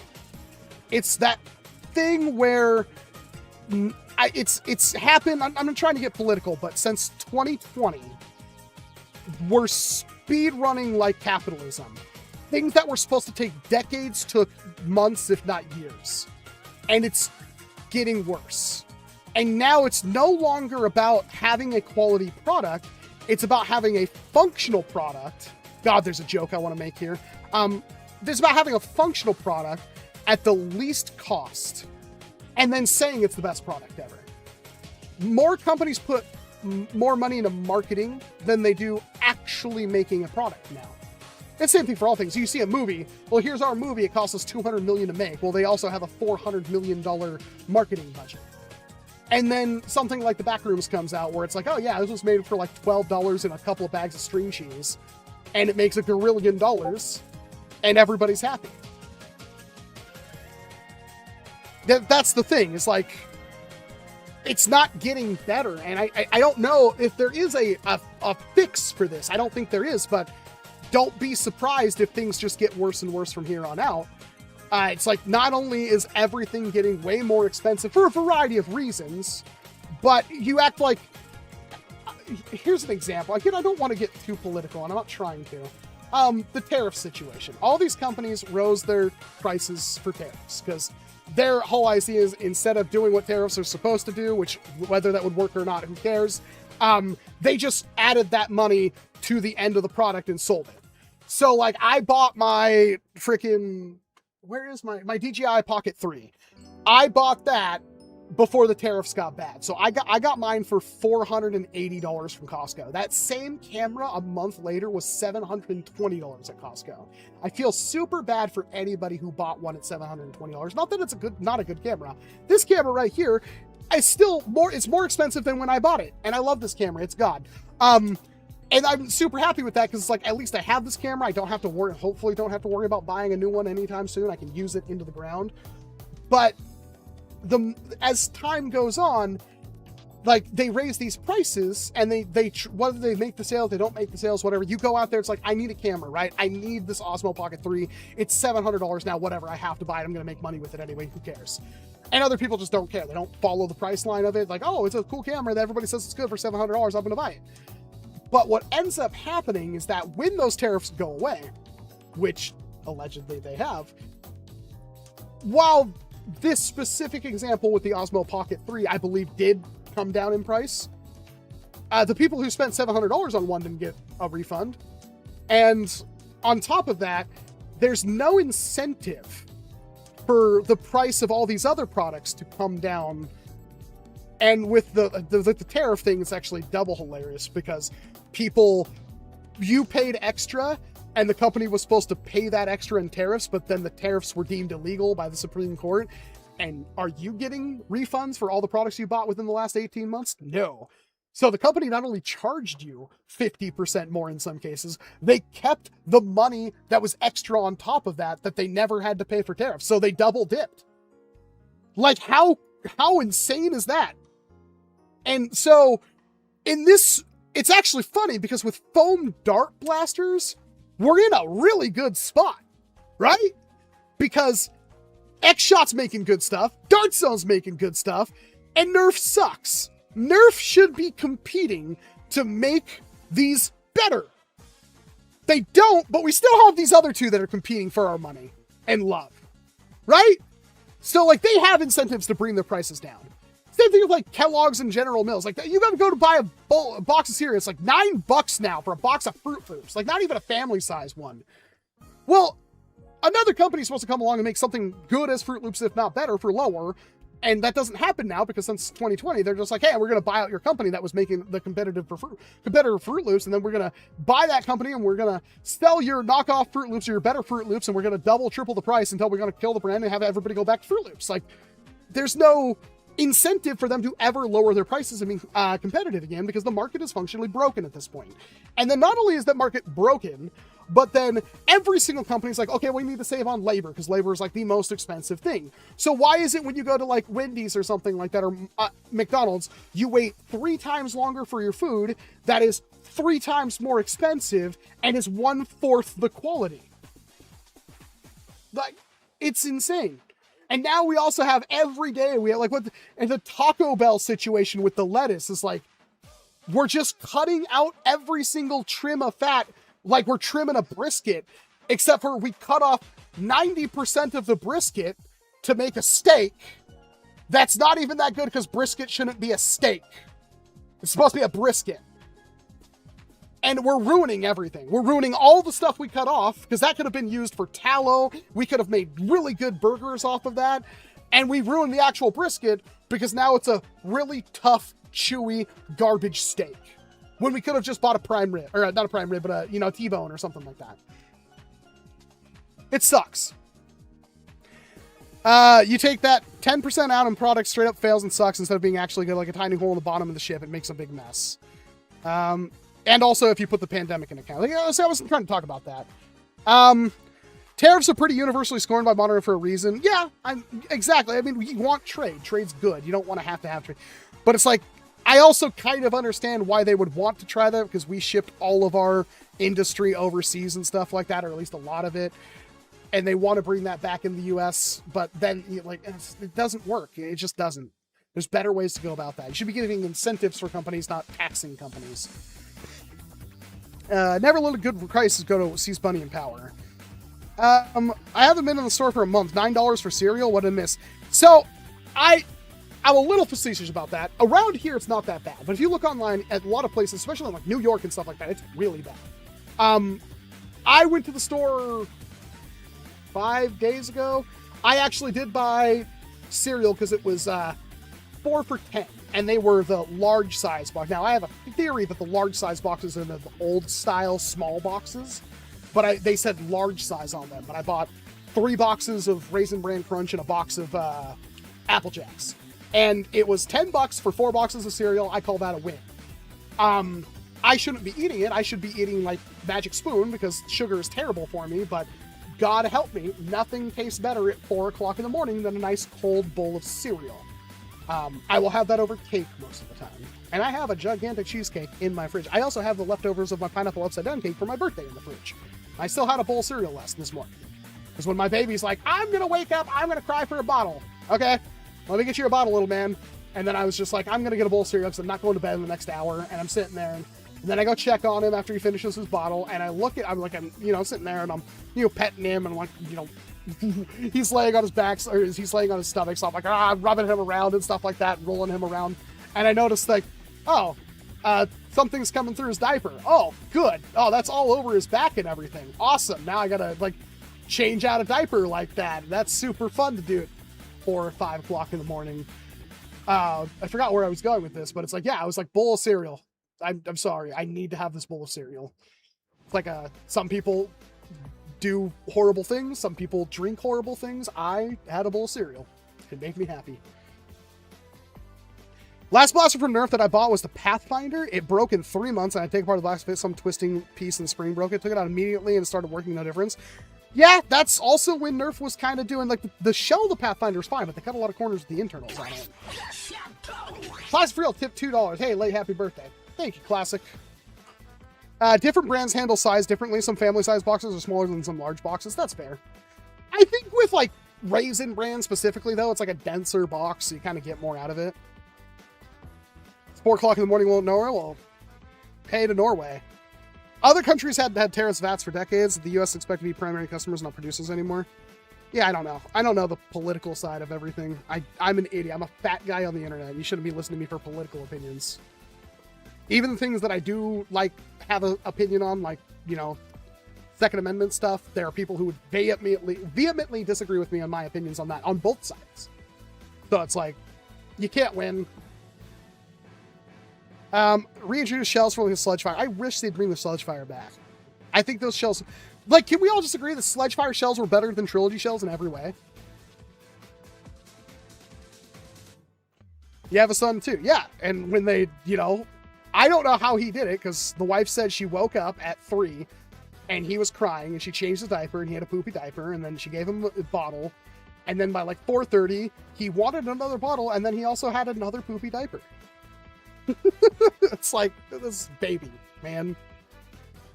I had to put him in his little pea pod outfit. So it's like, I don't want to deal. I'm so sick of all these cute little outfits he has, but they have like 40 buttons that you have to take off to access the diaper, to change the diaper. And it's like, of course, that's like, that's the easy part. Is ripping up the buttons is easy. And then it's like, he does, and he's like, hey, I'm a baby. I'm going to move and twist and turn and do all this kind of, it's like, I'm trying to put 15 buttons back on, you little, stop! So it's like, hey, you know what? Here's the pea pod. You just put the, literally, just grab the pea pod, put it there, take the baby, put it in the pea pod, zip it up. You're a pea pod now. She says when she got home, he was just passed out, like face first, like on his cow, just face first, and she was like, oh my God, he's gonna suffocate. Like, well, no, he's just sleeping on thing with no blankets or anything like that. But all she could see was the pea pod costume. It's like, there's no baby there. That's what it is. The pea pod is a sleep sack. Have you heard any rumors about new worker? I don't know. I think worker might be done. What's the FPS and barrel length on lever action? We don't know. It's not out yet. It's not even in production yet.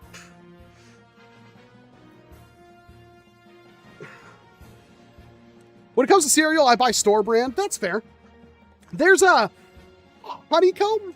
The store version of that is really good to me. I like the store brand honeycomb. I don't like normal honeycomb. Different brands. Okay, we talked about that. We talked what's that? We don't know. If Nerf was to have a release blaster similar to Nexus Pro and Longshot Pro line, basically a pump action Pro Springer, do you think they could revive the Nerf Pro scene? So here's the thing. No. Nerf would have to make something so astronomically good at such an astronomically low price that they barely break even if take a loss for them to truly make a difference. So, for something like the Torrent, mine didn't work, others do. I have 4 more Torrents after the fact. The Torrent was a different idea. The Torrent was a carbine, mag-in grip carbine, which none of the other blasters that were pump action, magazine fed springers are. Correct me if I'm wrong. I probably am. But I don't think there's a huge girth of options if you wanted a mag-in grip pump action springer. They do exist. There's not that many of them. So the Torrent was a good shot. Same thing with the Sender. The Sender was a bullpup pistol. There's not a whole lot of those. The problem with the Torrent and the Sender, there's a couple of things. So with both blasters was the proprietary magazines. Now, let me get this out there ahead of you. I think the magazines that Nerf Pro had were awesome. I think the Pro magazines from Nerf were really cool. I like them. But they were like not compatible with anything else. And I think the Nerf blasters themselves, correct me if I'm wrong, I think they weren't compatible with a lot of other options, if not any. Which is just stupid. Right? That's dumb. Can we all agree that's dumb? Why make the blaster and then make a new magazine when you could just you could use the same geometry everybody else is using? In the hindsight of doing something like that, that means your magazines, if somebody like me likes your magazines more, I'll go out and buy 20 of them and I'll use those until the end of time. There's still... Okay, let me rephrase that. The ZWQ mag is, I think, the best ones I've used so far. But I only have the one. And it's not even like the cool new ones. But it's like, stuff like this. It's like, this is cool. If this works in every blaster ever, I will just probably stick to this. I think somebody in the comments said these are bad. I've used this one a lot and it's been fine. So it's really annoying when this is the worst blaster, I have the worst magazines ever, I hate them. It's like, I use it and it's fine. It's like, I don't know what to tell you, it's fine. But like, the idea of the Torrent and stuff is fine, but it's like, we have different rails, so we can't use any accessories, except for the Nerf rifle ones from 10 years ago that nobody has. And then on top of that, you have the weird designs, which like, they looked cool until you get them in your hand, and then they're not cool. But like, what would have fixed the Torrent? Standard Talon or, angled Talon magazines, coupled with Picatinny rail. And a lower price. I think the Torrent was actually $25 though, right? Was it 30? It might have been 30. But if it was like a $20 blaster with those fixes, it would have been, there would be people, I mean, there already are people that like Torrent, but I think the Torrent would have came over a lot better. A lot of people are like, I'm really proud of Hasbro for adapting Picatinny rails so I can use all my Airsoft sites. I'm really happy that it uses the same magazines that all the other blasters use, and now I can use them in my Torrent. But I really like these Nerf Pro magazines, so I'm probably going to buy a bunch of these. Man. And the Sender, what was the problem with the Sender? The trigger. The trigger in the Sender is awful. Not only the fact that mine didn't work. Ignore that. The trigger on the Nerf Pro Sender is horrible. It's also geared, which is weird that it's so stiff and crispy. Not crispy, like the opposite of crispy. Spongy. It is so bad. It makes no sense. If that had a better trigger, a really good trigger, and it used the same magazines everything else did and had Picatinny rails, I think the Sender would have been a very popular blaster. But those decisions, which were all fixable and wouldn't even really cost Hasbro more money to fix, would have made those blasters far superior. If I want to go further, I think, was it the Sender? No, it was the Strife X. But I think I tested the Sender has, like, again, like the Strife X, its flywheel cage is like 95% the Strife cage, but that 5% where it doesn't fit ruins the entire thing. I'm almost certain I tested it. It's frustrating that Hasbro does those decisions, which benefits nobody.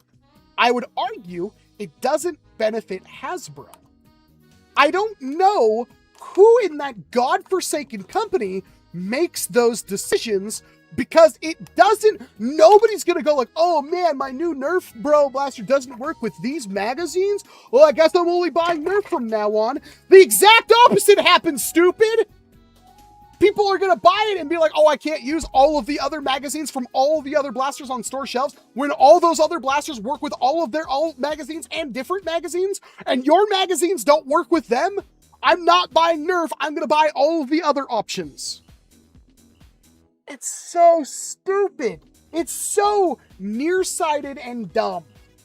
Like, it doesn't make sense to me.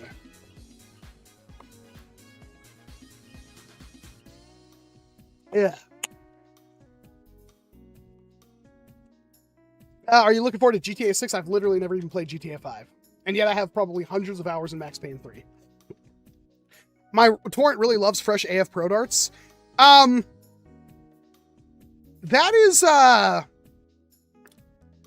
barrel on the, and I don't know if this is true. So the barrel on the torrent is plastic.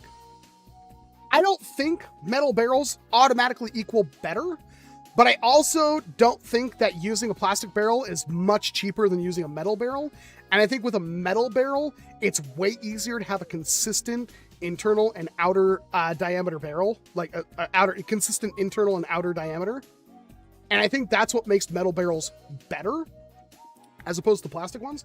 But things like the Cricket Pro work fine, and that uses a plastic barrel. The Sender has a metal barrel, and it doesn't work much better than the Cricket.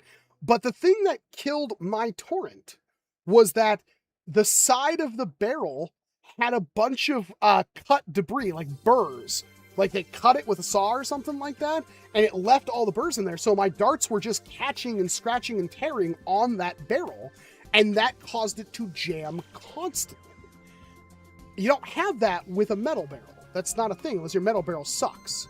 Most barrels, like hobby barrels, like maybe even this one is an example. This is not one with an example, but you know, most metal barrels have actual, like, they carve out the ends at least, so it's flared open a little bit for darts to smooth in.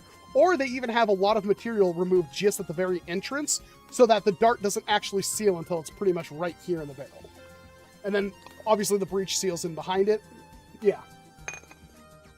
Chamford, thank you. I think plastic barrels generate more friction. Maybe. I think there's a reason why we moved from plastic to metal. Although, I don't think... I don't think it's to the point where it's like you could never use a plastic barrel. What was that PEX barrel? Not PEX, but whatever we used to use from like fish stores, like aquarium stores. Like that tubing works really good and it's super slick. Literally, when Dart Zone started eating Nerf lunch, I tried to write my old marketing professor to possibly use it as a case study. Unfortunately, I discovered he'd passed away. Yeah, I wanted to reach out to my old art teacher the same way, and I thought about it and went like, I don't want to find out that he's gone. I'm just going to leave this one, because I wanted to show him, it's like, look at me, I'm painting Nerf blasters, and I'm making videos on YouTube and stuff, and like, that's what I do now. I always said when I was in school, it's like, I want to do something with art and computers, and hey, I technically get to do that. I just never thought I'd be making videos. I used a stock Nexus Pro X barrel on my torrent. Yeah, Delrin is smooth. It is, but I don't think we have Delrin barrels. But Delrin's like the most expensive thermoset plastic you can use. I just like, there's no reason why Nerf Pro couldn't be better. And I think Nerf really dropped the ball with the Strife X. I think the idea of taking Nerf Elite and just making pro versions of Nerf Elite was the best decision they could have made. The problem with the Strife X, beyond the price, I think most of that price was caused by the battery. I think you could have given the Strife X, either like what the Maxim had, where it was like, oh yeah, it has just a 8 AA holder, but you could take that out and plug in a LiPo. The thing that pissed me off the most about the Strife X was that battery was proprietary to the Strife X. No reason for that. It could have been a shell that held a battery, and that battery could have been compatible with the Rapid Strike X or the Storm Charge X or the Raven X and stuff like that. They didn't need to have the Strife X use one battery and only that battery. That was stupid, but again, that's a case study for Hasbro. Every single time they're going to do something like that, they're always going to do the worst possible option. And it's like, why? That doesn't make you more money. It doesn't. Who at Hasbro needs to hear that? Obviously, it doesn't make you more money because none of your crap is selling. Delrin is, or PTFE. Yes, PTFE is a super smooth plastic. And people make metal barrels lined with PTFE. Longshot X should have been second. Frickin' Raider X, Alpha Strike X, or Alpha Trooper X, or just, the Recon X. Something like that would have been fine. You can make a Recon that hits 150, 200 FPS. It's not that difficult. Worker did it 10 years ago. They literally took the same exact shell, so it was compatible with all of the original parts from your Retaliator, and just had, here's already set. Instead of you having to cut away a bunch of plastic to fit a bigger plunger tube, it will already fit a bigger plunger tube. And if you want to use a smaller plunger tube, there were guides in there you could put in or remove. But it's like, we had Retaliators back in the day that hit 250 FPS that people made by cutting long shot tubes in half and shoving them inside Retaliators. You should have just done that. Obviously, if all of these other companies are making these blasters, why can't you? And you would win points by people like the Recon, the Retaliator, and stuff like that. Make one that hits 150 FPS for $50, put it on store shelves. Make it 60 if you have to with slightly better plastic, so it just feels a little bit tighter, has Picatinny rails and stuff like that. Have all the new attachments be Picatinny rails. Oh my God, would you buy a Retaliator for $60 that had a buffered tube stock, but it was the Retaliator stock or something like that? You could use it on a buffer tube, but it was a Nerf, you know how many videos you'd see on TikTok of people putting here's my AR-15 and I put all the Nerf attachments from the new Nerf Retaliator on it. And yeah, it's stupid, but it's marketing. It works. But it's imagine getting the Nerf pinpoint sight, but it's Picatinny spec. Come on. Come on. Raven X, Rapid Strike X, the Night Finder X. How hard would it be to make a Night Finder hit 150 FPS? God, big brake barrel break X. How far could we go with that? It's really people already did most of the work for you back in the day. You just have to. The thing is making an elite barrel break, right? Barrel break.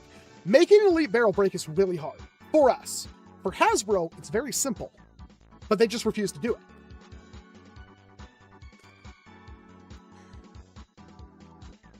They didn't exactly say that, NJR. They said, stay tuned for our 14 and up offerings. That's illegal speak that they never have to deliver on. Just slap a mag-fed front end onto a dual strike. Double Striker already did it. Yeah, that's true. Double Striker's pretty fun. I have one. Z made one and left it here. Yes, Rival is currently gone.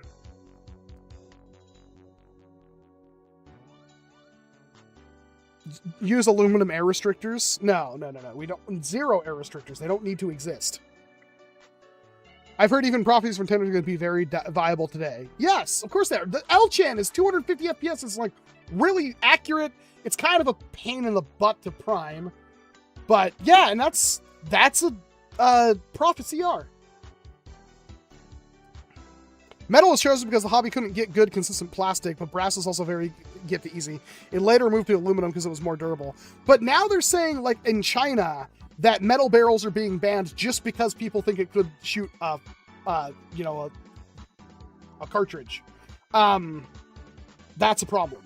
So if metal barrels, and that's the thing with this hobby, is like, let's say metal barrels like are from China are completely 86'd overnight, right? So you can no longer buy cheap metal barrels. How many North American, you know, distributions of like, you know, what is not 15 millimeter inner diameter, but like the stuff 16 millimeter outer diameter, 50 cal inner diameter. How many people are making those barrels and shipping in the US, right? Probably not a whole lot. Plastic, though, would be just fine. That's something that we should be thinking about. Like, we don't need to use the aluminum like we can right now, but if it all of a sudden overnight you can't use the metal anymore, we need to have a plastic option in the background. Did you ever talk about that weird X-Shot pistol? I don't remember either, General Strife. Do you have it? Send it to me. Yes, but Solanus, was that made in America? If the Chinese made the barrel and it was brought over here and it's distributed by Amazon and all of a sudden that's gone, Amazon can no longer get those barrels, that's the problem. Because, let's be frank, a lot of those materials come from China. Like every single screw, every single spring, everything I buy off Amazon that's like $20 for 3,000 O-rings and stuff, those are all Chinese. If that disappears overnight, we have to rely on, you know, obviously local or, you know, domestic production. How many domestic producers of hobby spec barrels are there in the hobby? In the country? Oh, I didn't, but that's just the gel thing, isn't it? Or it's an insanity blaster, so either way. I don't think I talked about it, but it's whatever. We don't know enough about it. I see, no metal innards. So metal innards means dry firing is a non-issue. Technically, I still wouldn't. Metal on metal isn't great, but yeah, it makes it way stronger. Yeah, ICANN has. The same thing, like they think that, you know, you can buy a 3D printer and just write gun and the 3D printer will print out a fully assembled gun. Like, that's not a thing, but go look up, like, any news article. Go to Google News and type in 3D printed gun. You're gonna see lots of pictures of, like, a standard Canon inkjet printer, and it has a firearm coming out of it. You're gonna see a lot of that, because that's how the media makes its money. Obviously, it's not that. Anybody can tell you it's not that, but that's another thing that we have to worry about now. Sooner than later, I mean, it's already passed in frickin' California, where it's like, oh yeah, now we have to have printers that have software on it that can detect a firearm being printed. Well, what's the difference? How is it going to tell the difference between a grip for a firearm and a grip for a Nerf blaster? Answer is it won't. Now, the logical thing is that we'll search for specific hashes that match known existing firearm geometry and popular firearm files, which will work to some degree. However, that is most likely not the only way it's going to work. And it does, who knows if those, like, all it's going to take is for one butthole to be like, I'm going to make this Nerf gun and I'm going to put it on Thingiverse as a Nerf gun, but it's actually a firearm. You swap out one part and it's a firearm. And that one part is another link somewhere on Thingiverse. And it's called an oil filter. Or a fuel filter, sorry. That's the meme. Like, that's the problem. And that's going to be an issue going forward. It's stupid. It's a non-issue that shouldn't even be an issue, but the people who made those laws have never ran a 3D printer, have never designed anything for 3D printing, have never held a 3D printed firearm, have probably never held an actual firearm.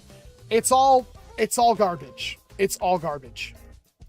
Pretty sure you cannot make a fully 3D printed firearm. You need actual parts to do it. Yes, you do. Hardware store. Just went barrel shopping for my Fury X, $40 a can for a day. Yeah, no, that's not gonna happen, Justin. Rival, but designers forgot to upscale 3 models. Great, all I need to do is print my AR for my Striker too. Yes, exactly. You need a slide and a barrel from a real, yes, but those are not registered things in the US, so that's what gets around it. Anyway, I've been blabbing long enough. I was trying to make this one longer because I haven't streamed in a while. As long as there's nothing that comes up for next week, I'll have a stream next week as well. We'll be out there. Like I said, the last couple of weeks, it's mostly been because of the fact that my wife works 9 to 6 every Saturday. That being said, I do know, was it Saturday? Yeah, Saturday the 8th, I will not be here. On Saturday, August 8th. But I should be fine the next Saturday. So, we'll see. And it also depends on how things go. And also, I have to worry about Splatoon Raiders. Because I'm excited for that. Trying to get the excuse like, oh, yes, I'll watch the baby. And then you take the baby and you put him next to you on the couch. And you give him a toy. And then you play the video game. Oh, Justin, I kind of showed off how it works. I don't know how it works on, like, PC, but if you go to any YouTube video, right? Any YouTube video like this, and you go to the comments and you slide over, that's the hype option. It's really well hidden, but that's how they do it. And then there's the ask section, but it's hidden in that menu. I don't know if it exists on PC yet, or TV. Give Renton the Mad Catz controller. I will get him the Play School or Fisher Price controller, but yeah. He's already got like that steering wheel toy. It's not the Tomy one that we had back in the day that was like half a Ferrari with a light that you steered, and the gears made it go faster, slower, and it didn't really do anything. I love that toy as a kid. He's already got the Fisher Price version of that. I can't wait till there's two things. Like, one, when my kid can play video games. I was playing video games at 3. And also when he can get me a beer. That'll be an amazing day. It's a tube mag. We don't know more than that. It's a tube mag, though, Boomer. All right, anyway, my dinner's ready, so I'm going to call it here. You guys have been awesome. Thank you very much. I'm sorry it's been slow. I promise it will get better, but I always say that. I mean it this time. I have all the incentives in the world to make more videos. I just don't know what I'm going to do right now. There's so many things I need to do. But I really appreciate you guys spending time with me. And especially it's like when I haven't uploaded in like 3 weeks, and yet I can still get a stream with over 100-something people watching. Hopefully we'll have more fun next time. I want to mod something next stream, so hopefully we'll be able to do that. You guys have a fantastic night. I'll see you later.